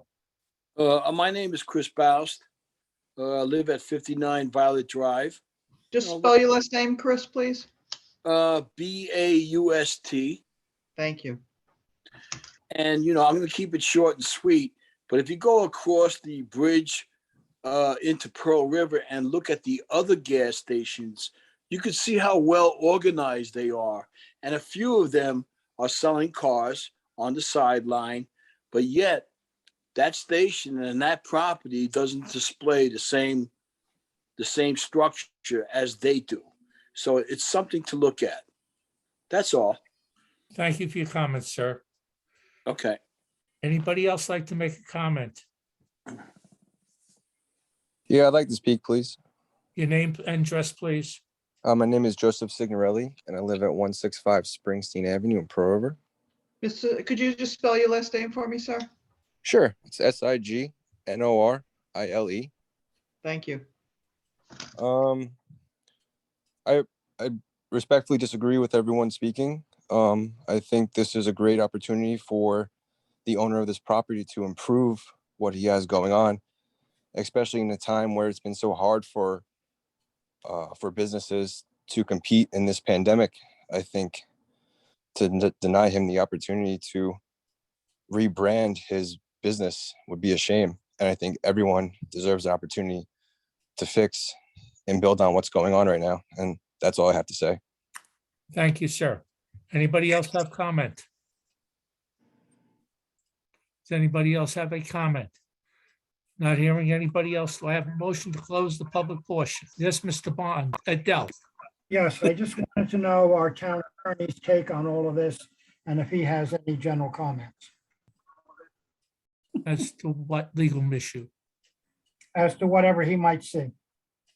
Because it's Mr. Chairman, I would like to say something. In fact, Attorney Nugent really showed what took place during this pandemic problem. And this owner is trying to reclaim his property by holding him back, by not letting him go forward to do what he has to do. Nothing is accomplished. He's going to court to try to get to clean up the place. He's cleaning up the place. He will do everything legally that he can do. And he needs the help of the board to go through these stages and get it done. And I think he's showing good faith. I think the building department knows he's showing good faith, and he's trying his best to do what the public wants him to do. So we do need your help in getting this project moving. I am going to ask for a continuation based on the fact there's a lot of things that have to be done. But please understand, if he's not permitted to continue, we're going to be like in a catch-22 situation, which doesn't help anybody. Thank you, Mr. Burnham. I don't see a comment necessary by the town attorney at this time, Mr. Dillon, unless you do. Specific question or? No, just wanted to know if he had anything to say or if he had any observations on this. And if he doesn't, that's okay too. My only observation was, as Mr. Brenner had alluded to, I don't think you can vote on this today. The plans need to be revised and matters like that, maybe the EAF. But that would be my only comment. Okay, thank you, Mr. Cola. Do I have a motion to close the public? I'm sorry, Mr. Chairman. I would just like to say for the record, I agree with what the sentiment Mr. Brenner is expressing. I don't think anyone here wants to hold the applicant up. As soon as he gets in compliance and everything is done legally, I don't see the board throwing any unnecessary impediments in this way to beautify the property. Thank you, sir. Thank you, Mr. Dell. Do I have a motion to close? Motion to close the public portion. Thank you, Mr. Andrews. Do I have a I'll- second? Thank you, Ms. Lenahan. All in favor? Aye. All opposed? Mr. Brenner, are you asking for a continuation, sir? Yes, I am. Okay, continuation granted. Thank you. Thank you all very much for your time. It's greatly Thank you. appreciated. Thank you for your time. Thank you. Next project on the agenda is the reserve. Mr. Chairman, can we Yes. take about a 5-minute break now? We've been here for over 2 hours. Okay, 5-minute break. Thank you, sir. Thank you.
Is everybody back yet, or? Yeah, I'm back. Okay, Bruce is back.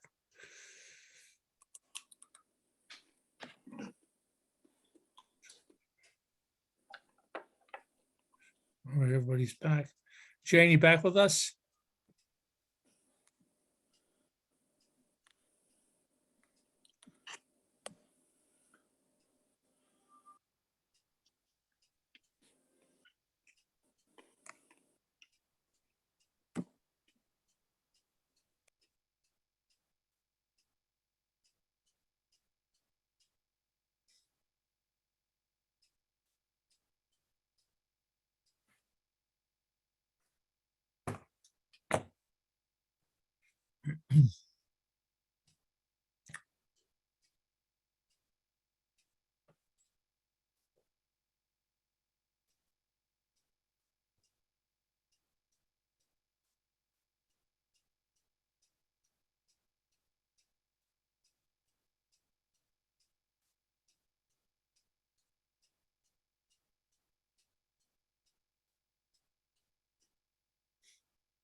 Director Slavin, have you rejoined us?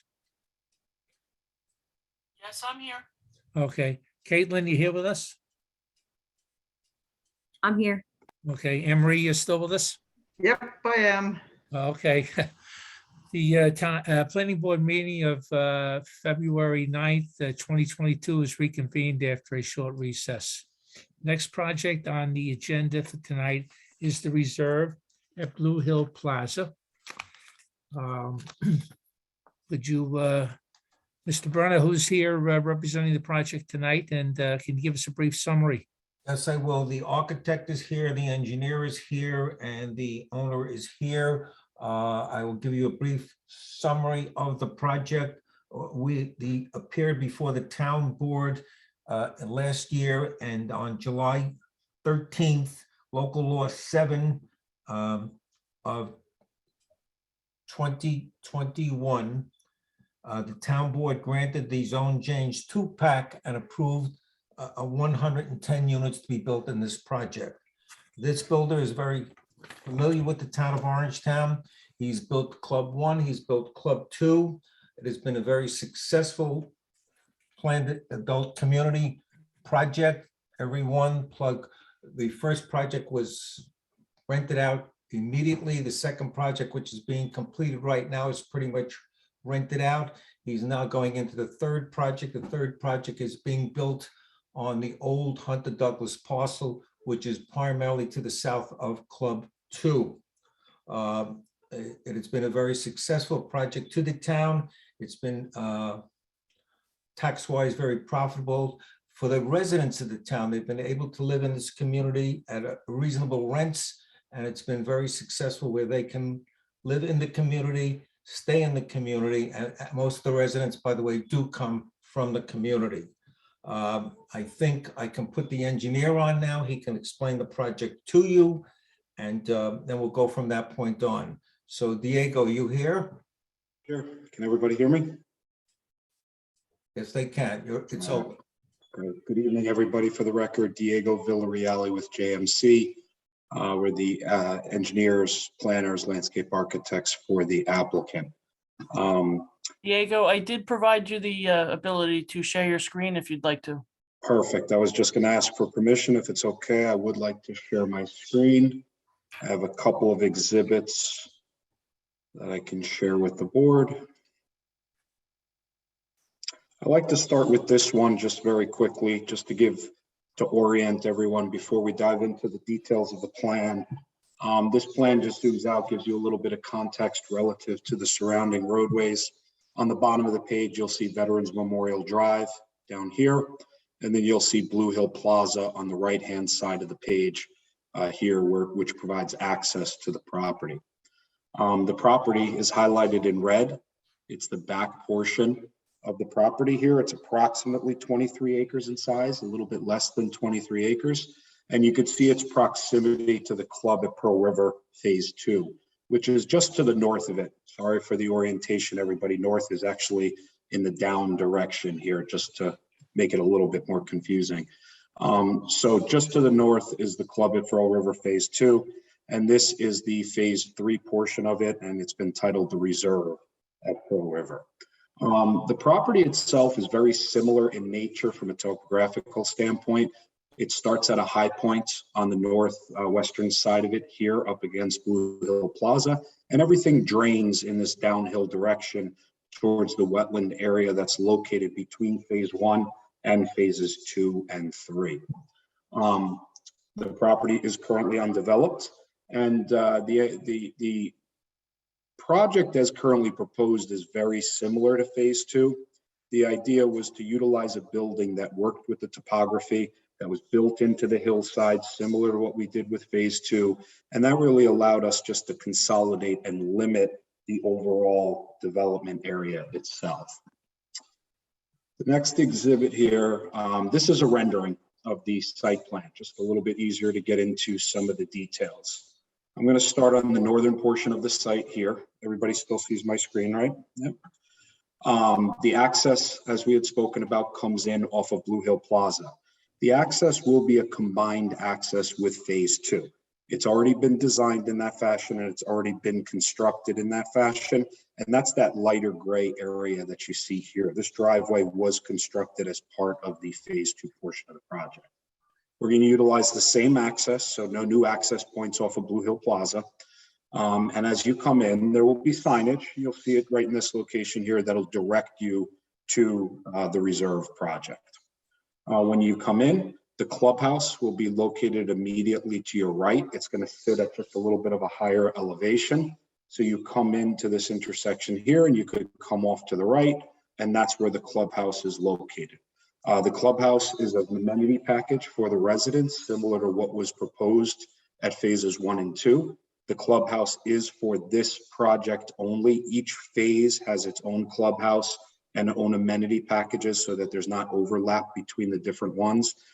This one has its own pool, and you can see the large deck area, outdoor seating. There's a number of things that they program into the clubhouse space itself, and it really becomes a nice amenity for the residents of the community as well. It has its own dedicated parking area, even though everything is proximate and you can really walk to this location as a resident here. There's still parking that's available there in the event you wanted to drive there, or guests would come to that itself. The other amenities that are being provided, pickleball court, dog run, there's another area here. I know one of the comments received, and Ms. Lavin had this comment, we prepared just a quick separate exhibit here that highlights the recreation areas that are being provided. This area itself, just the clubhouse and the pool, is over 18,000 square feet in total area.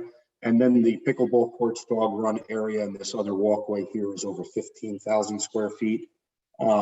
This all equates to over 30,000 square feet provided, which is great, is much greater than the 27,500 square feet that's required by your code. I know that was one of the county's comments, and we just wanted to clarify it, make sure that it was clear that we exceed the rec area requirements per your zoning code. The residential buildings, similar to Phase 2, it's divided into 4 buildings. The 4 buildings, like I said before, are built into the hillside. The driveways are located on the uphill side of the property, so you have access into individual garages in each of the buildings. And then from this side where the driveway is located, it's a 2-story building. And then as you step out here on the downhill side, it's actually a 3-story building. So we take advantage of the grade, we build it into the hillside, and it really allows us to consolidate the overall development area and keep it as compact as physically possible. Each building, like I said, is 2 or 3 stories and contains 27 or 28 units, depending on the building size. As Mr. Bernard indicated, there's a total of 110 units between the 4 buildings, and each one has a garage spaces within it. The lower ones, similar design, again, has a driveway access and circulation that comes to the lower portion of the site here. And then the buildings 3 and 4 have a similar design with parking areas on the uphill side of it, and then they walk out on the downhill side of it. I'm just going to show the elevations very quickly here. The reason why, I think this helps to understand how the building design is. This is a cross section through the building. You could see this is the front where the garage is located, and then how it steps down, works with the topography, and where the 3-story portion of the building is itself. This is important. I just wanted to point this out as well. There are a couple of variances that are being requested. One of them is building height, similar to what we requested for phase 2. Not because we're exceeding the height that's permitted. It's because this lower level right here, even though it's down below grade and it's not a full story around the whole perimeter, because it has residences within that level, it's considered a story, and therefore kicks us over the maximum number of stories that's permitted. If we had garages at this elevation, if we put the driveway on the downhill side and had garages, that would not count as a story and it wouldn't require the variance. But the way the topography is and the way we design the site plan to minimize disturbance to the site, by having that lower level as residence, it makes sense to reduce the overall disturbance area. And what it also does, it faces a number of the residents down towards the wooded area to remain and gives a nicer view to the different residences on the property itself. All the parking is required. We greatly exceed the various parking requirements on the property between the garage spaces, the driveway spaces, and the surface spaces within it. There is a full landscaping plan that was provided with your submission as well. You can see some of it here. It includes trees and landscape massings throughout. As similar to phases 1 and 2, everything will be fully landscaped. It's maintained in an immaculate fashion, and everything will be done very consistent with what you've seen to date. That's really an overview on the site plan itself. I'm happy to answer any questions, comments that the board has on the site plan itself. Don, is there anything I missed that you wanted me to cover? But I think it covered pretty much. Oh, excuse me. I did want to touch very quickly on the other variances that are required. And again, this was all done to minimize disturbance and to really work with the property as it is right now. You could see the proximity of the building to this setback here in this location. We are within the setback along this common property line with phase 2. Rather than pushing the buildings to the south, closer to the residential properties, we kept everything closer to phase 2 and put the buildings within this setback.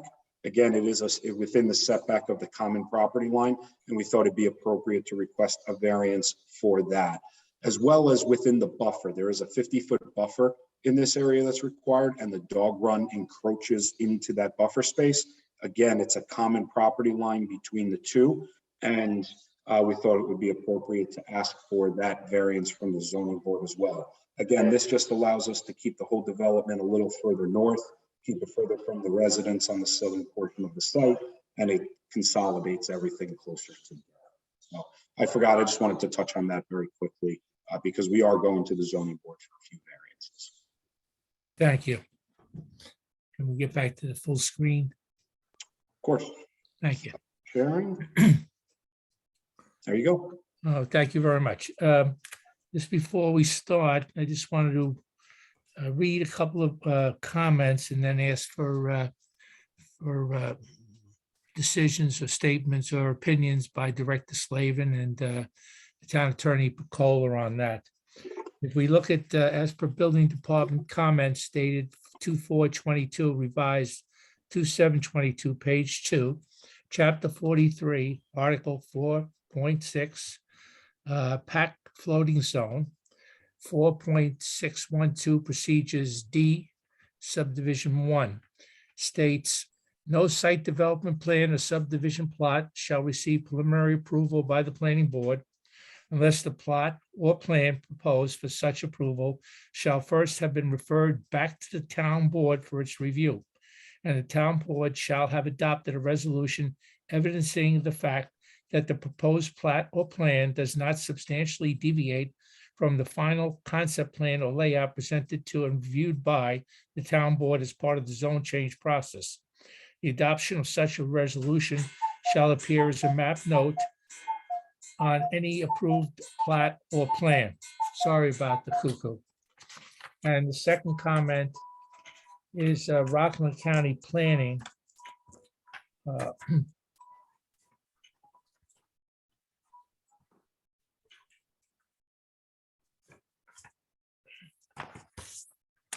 Okay, note number.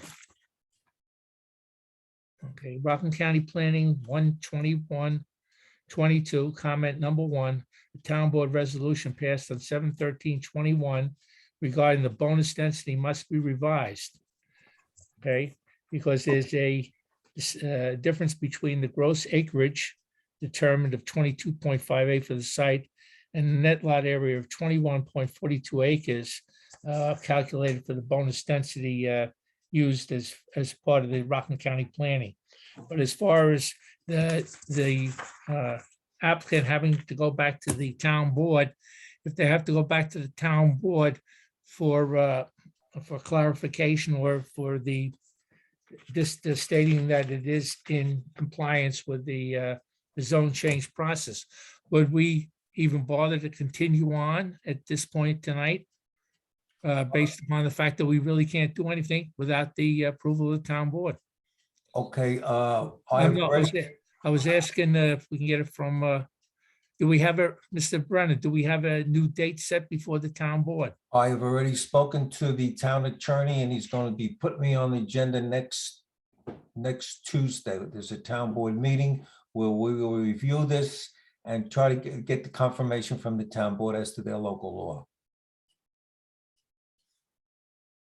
I believe, just to clarify, I think so. What needs to be done is just a request from the applicant for a referral from the planning board to the town board. And I think that's really all that can happen today. Director Slavin, any other additional statements on it? No, I agree. And I did advise Mr. Brenner to contact the town attorney to see if he could get on for the Tuesday night, upcoming Tuesday night meeting, which we went through this process with the last phase. Right. Okay, so, but there's no decision that could be made tonight? Could we obtain a conditional decision, that being that the town board approves so-and-so, and that way we can continue with the project to try to meet these schedules that are being set for the project? Remember, we have to go to the zoning board, we have to go to ACABO, we have a whole series of things. He's a contract purchaser from the owner, and time is kind of the essence. And we believe that the town board will confirm on Tuesday night what they originally did back in July. So therefore, we have done it in other times. We have had conditional approvals subject to, and that's what I think the applicant, or I would like, if possible. Mr. Brenner, the code is pretty clear. Yes, I agree with you. It doesn't give any wiggle room. And we're talking about 2 weeks. You can be back on the next planning board meeting following the town board resolution. Wow. And we can subsequently, you can schedule the other meetings to follow. And if the board sees fit at the next planning board meeting to issue you the preliminary to keep continuing, you'll have those other ones already set up to go. If that's the decision of the board, I'm not challenging it. I just made a request, that's all.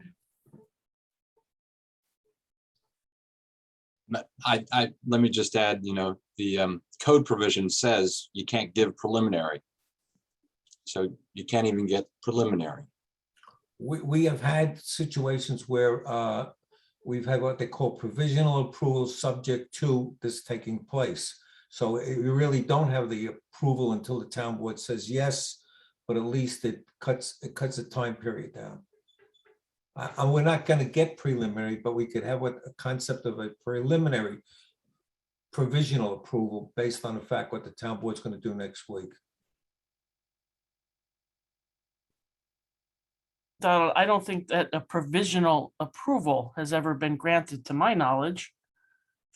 Mine. You have pre-preliminary, preliminary, and final with conditions. We're talking about a possible 2-week delay here. I mean, I'm just asking. Yeah, I don't have the power to make you do it. It was just a request. Yeah, I think, again, as Mr. McCullough stated, it says no site development plan shall receive preliminary approval. And again, we can assist you with scheduling the follow-up board meetings. And if the planning board moves forward with approval at the next planning board meeting, you can be on the subsequent meetings immediately following. Okay, that's what's made the decision. I guess we'll continue. They're asking for a continuous, Mr. Brenner. Yes. Okay, thank you, Let sir. let me ask Ms. Slavin, should he be requesting a referral or that's automatic? I believe he needs to request a referral. To the town board? Yeah, I think. That's the way it, what I heard. yeah. All right, then, following Deputy Town Attorney's request, I am requesting a referral to the town board. Do I have a motion to request referral to the town board for this project? I'll make the motion. Mr. Bond makes the motion. Mr. Sweeney I seconds. second it. All in favor? Aye. Aye. All opposed? You have your referral, Mr. Brenner. Thank you. Thank And you. I think he still formally needs to ask for the continuation. Okay. Continuation, please. Okay, formal requested, accepted. You have a continuation, sir. Okay, and Donald, as I said, if you want to bring in the other applications, we'll get all the board meetings, the land use board meetings lined up, and hopefully they'll proceed through. Okay, very good. Okay, Thank you. you're welcome. Jane, Yes, is it being continued to the next meeting? I would say yes, it's being continued to the next meeting. Can it be announced so that he doesn't have to do another publication? He can just change his poster date. Yes, and what is that date, Caitlin? Is that The next meeting 9th? is February 23rd. So the- February 23rd. Okay. Or the next one after that is March 9th. I don't see an issue with the February 23rd. Don, are you okay with that? Yes. Okay, so if you could just announce the meeting date that he'll be on, and then you don't have to do another set of envelopes. Mr. Chairman, can you do that, please? Yes, the continuance is carried on to the next meeting, February 23rd, 2022. There you have it, Don. Okay, thank you. You're welcome. Mr. Dell, do you have something to say? Yes, thank you, Mr. Chairman. I think we all want to help the applicant. Are we going to have a chance to make any comments at this time or not? That might help them expedite their approvals. I don't see the necessity unless I'll poll the board. Does everybody want to make comments tonight regarding this and reading through of the all of the conditions? Or do we wait to the 23rd so we can sit down, have all the comments made? And any, at that time, our comments on it. Mr. Sweeney? To me, it's not going to matter until we know if the town board grants it or not. So I think we should wait until the next meeting and carry all the business out at once. Thank you, Mr. Sweeney. Mr. Andrews? I concur with Mr. Sweeney. Okay. Mr. Bond, Mr. Dell, you wish to make comments tonight? I think it would help, but if the board feels that way, I will go along with the majority of the board. But I just thought it might expedite things if they had a general indication. Right. They might be asked to do. That was I think there's enough comments that they receive from the agencies that they have to act upon. right, but I mean comments from. Well, we don't know if until the approval is done. At this point, I don't see. Okay. Okay. Okay, no Mr. problem, sir. Mr. Then I McCrory? understand that. Oh, thank you, Mr. Dell. Mr. Thank McCrory? you. I'll save most of the comments for the next go around, but I think they need to address the affordable housing and how they arrived at the bonus density. I'd like to see that next time. Mr. Where am I? Mr. Lenahan. Mr. Bond? Yeah, I'm okay with not doing anything further tonight, and we'll hear it next meeting. Right. Mr. Picola, that I don't, regarding those affordable housing, I don't think, does it refer, I don't think it refers to the rentals here? No, it doesn't. To be truthful, I'm not sure. That's what the Rockland planning letters. I know what they say it, but We Yeah, I haven't don't- had that many prior ones. Yeah, I don't think it applies to rentals.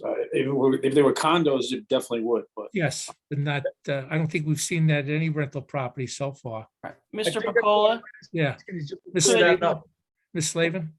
as part of the referral back to the board, we would include the letters from the Rockland County Planning and make sure it's addressed.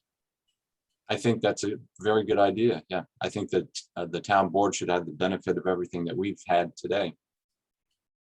So we'll put with the referral, we'll put all the letters, we'll put a package together, go to the town board. It'd be nice to pull the ones from the last two and see if they made that same request, you know? It's a different person, I think, writing them now. That's why.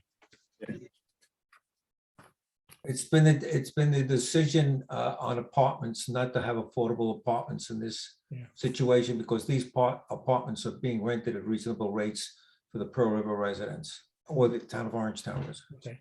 All right. Thank you, Mr. Turner. Okay. We have any other thing on this? We have a couple of other things for other business now tonight. If everybody got in their packages, the fee schedule submitted by Brooker Engineering, the Burge Group, and Collier's Engineering and Design. We can pick one. We can ask for additional information as to fees and everything. And as we look at it too, an email was received from Chairman Warren, who asked that we add a requirement that reports be submitted to the building department no later than 3 days before the planning board meeting. Do you have any comments on that at this point in time? Mr. Sweeney? I agree with the chairman. I think we should have these documents in advance. We can read them and process them rather than getting them minutes before the meeting. Mhm. Okay, Mr. Andrews? I also agree. We have enough paperwork that we need to look at. And by getting this paperwork in 10 minutes before the meeting, that's an exaggeration, but it feels like that. Especially where we had one package tonight that had 132 pages to read, so, or look through. But I agree.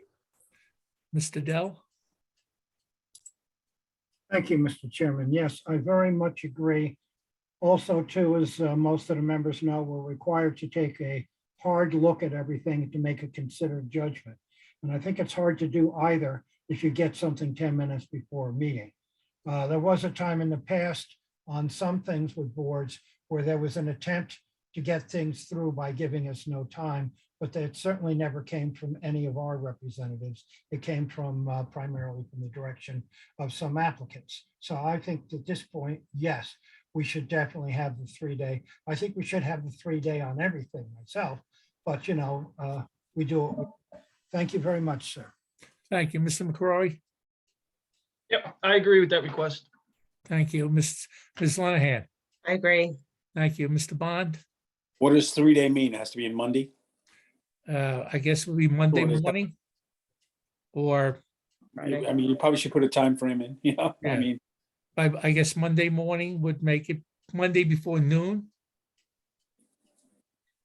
Does that sound good to everybody or any change? I think that would be reasonable, right?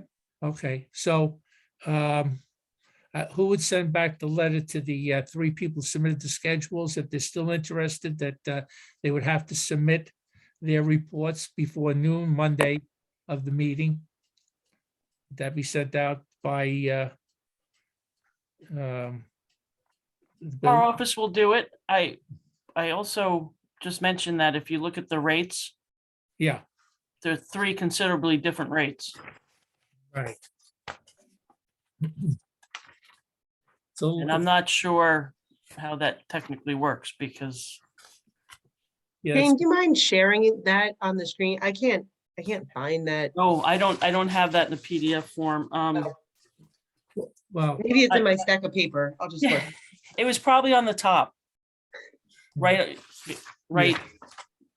I think we could send a letter out asking them if they're still interested in it, that they're required to hand in any report before noon on Mondays. And when I get it back this, and we could distribute the rates to everybody so they have a better idea next time, because they do differ and everybody has a different definition sort of who's who. When you're trying to compare it, one person has a small group of people, the other one has 30 different people. So it's quite hard to take a look at. If we could get any suggestions from the buildings department regarding what they feel is, if appropriate, what they feel is a reasonable amount to be asked. I don't know that we have the ability to do Okay. that. I mean, these are outside professionals. Right, okay. Mr. Dell? Well, that was essentially my question, sir. If we could get some help from Mr. Peters or Ms. Slavin as to, some general feedback or some indication. So we can. Yeah, I don't think that that's appropriate. These are outside professionals that they set their own rates. All right, No, I understand, but they vary from professional to professional. all right, well, I'd like a feeling of, let's say, people who seem to do more timely reports or more thorough reports. I know that gets into a sticky area, Jane, but we're kind of going at it really completely blind. This has been the process for Idea. forever. How we can get around. So Okay. this has been the process forever. I don't think it's the building department's purview to make that recommendation. okay, I agree with you on that one. Okay, thank you. Thank you, Mr. Dell. Okay, if we could send it back to them requesting that they resubmit with that requirement that they would do it. So, I mean, we just got Brooke at 4 o'clock today, which was a little crazy.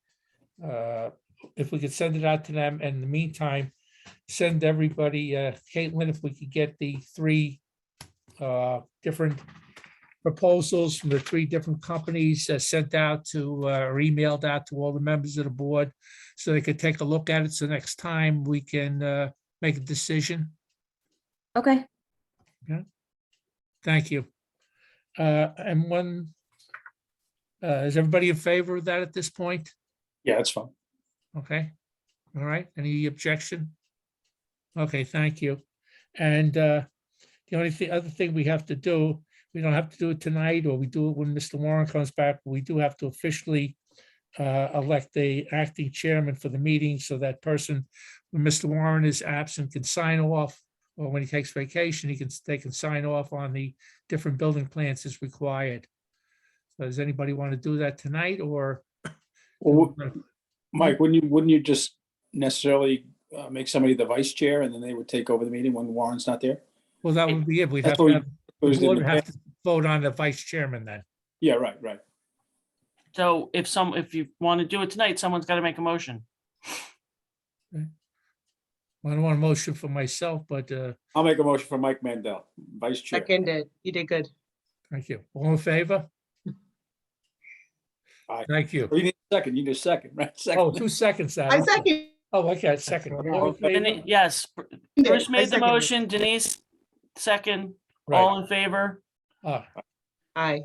The other question is, for the next meeting, do we want to return to in-person? I vote for returning in person, yeah. okay, so Mr. Bond's making a motion I that we agree. return to in-person. Do I have a second? I second that motion. Okay, all in I favor? second it. Aye. All against? Aye. Okay, next meeting will be in person. So we have to change the notification. And that will be at Town Hall? No. We were going to put it in Greenbush. Greenbush, okay. Yes, I'll make sure I go to the right place, Yes, well, we have the publication for the next meeting ready to go. We will now add Don's project onto that one. This is why we have to wait to send them out. And it will note the Greenbush Auditorium. Who's that, Andy? Yeah, are we missing something here? Proposed local law for EV changing display kiosks? Yes. We have to, I guess, okay, the town board as lead agent in that. Right, and provide any comments, if any, back to the town board. Right, and I have some. Okay. Good, let's go with them, Handy. All right, Caitlin, Yes, You're picking this up? You I'm just here. have to type this up. Okay. But actually, let me suggest, if the planning board wants to give comments as a board, you can vote on it. Individually, what's going to happen is everyone's going to have different comments. If you want to make individual comments, you can just send those to me, and I will provide those to the town board rather than Caitlin having to take dictation to 5 different views. That sounds good. Go, So- Rick. So if everyone wants to vote on something, if you say this is a stupid idea or something like that, you want to vote on it, you can do that. But otherwise, everyone can just send me whatever they want to say to the town board, and I will make sure the town board gets it. But you should vote on agreeing that the town board should be lead agent. We do have a motion for the town board to be lead agents. Mr. Sweeney, second. Is that I'll a- second. Okay, Mr. Bond, all in favor? Aye. Aye. Does anybody beside Mr. Andrews have any comments? Mr. Chairman, do we have any information on this? Oh, I don't think I got any information on it. I Nor don't did know what I. I don't know what I'm looking at. Yeah. There was, I thought Cheryl had emailed it like 2 weeks ago. Yeah, maybe. So I'll send it, we'll send it back out first thing in the morning. And I think Rick's idea of, you can all send your comments after you read it.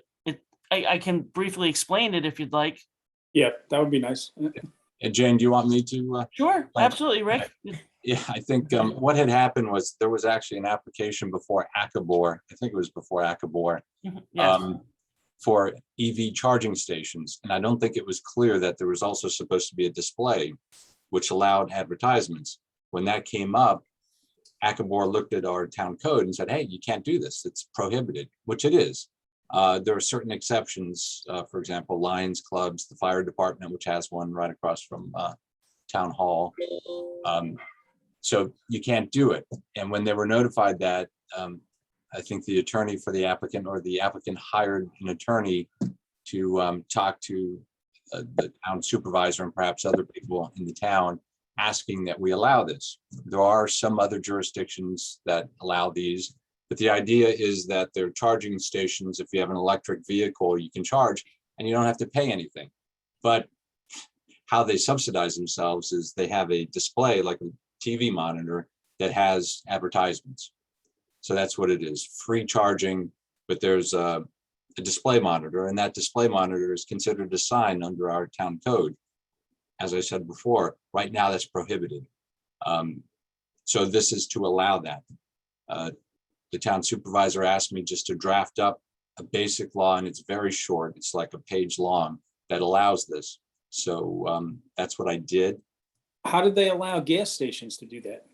Well, if you ask, it's not allowed. There's gas stations in Orangetown, and I guess I know One in Nyack, right by the thruway there. it was one of Nyack. Okay. And so that's the other thing I think I'm thinking of adding for the town board to consider, because otherwise, I mean, it's the wave of the future. I think there's a few gas stations. If you go outside of Orangetown, you see them other places. I think in 10 years, they're all going to have this. And right now it's against our town code. What are we going to do? They should just amend the code. They should just. Yeah, amend it. so I think what I'm going to make one change and add gas station pump displays as well. And again, the town board doesn't have to pass it. I know Teresa Kenny thought it was worthwhile discussing at the town board level. So that's what this is for. It was supposed to be on for next Tuesday. I understand that the clerk's office did not notice it, so we're not going to be able to have that hearing next Tuesday, but I think in March sometime it will be heard. But that's a basic description of what it is. And it is the way the technology is going. Yeah. When would you like the comments by, Rick? When do you want our comments to you by? Again, since it's not going to be heard next Tuesday, if it was going to be heard next Tuesday, I'd say very promptly. But I would say the next 2 weeks will be sufficient. Okay, thank you. Rick, where's the electricity for these stations coming from? If it's free, is it solar powered or is it coming from some kind of substation somewhere? Well, I think that will be determined each time they put them in. For this application for Akabor, I don't know. I don't know if it was solar powered or not, but that would obviously depend on each case as they come in. Right now, they're prohibited.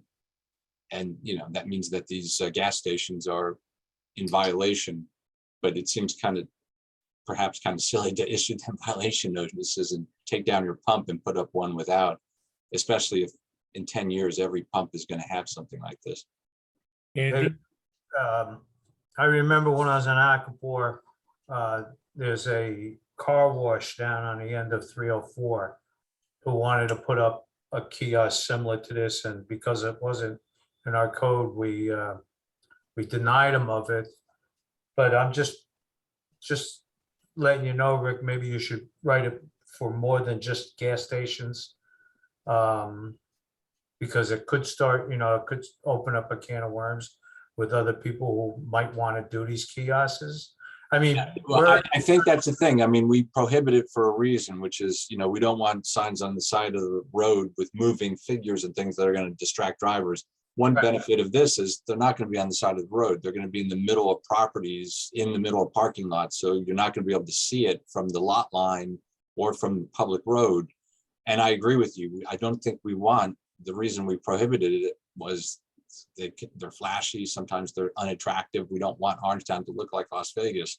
But I think if we limit it to gas stations, and it's not up to me, it's up to the politicians. But if it's limited to gas stations and Yes, it pumps, basically is what it should be limited to. well, I mean, who else would there be aside from gas and electric?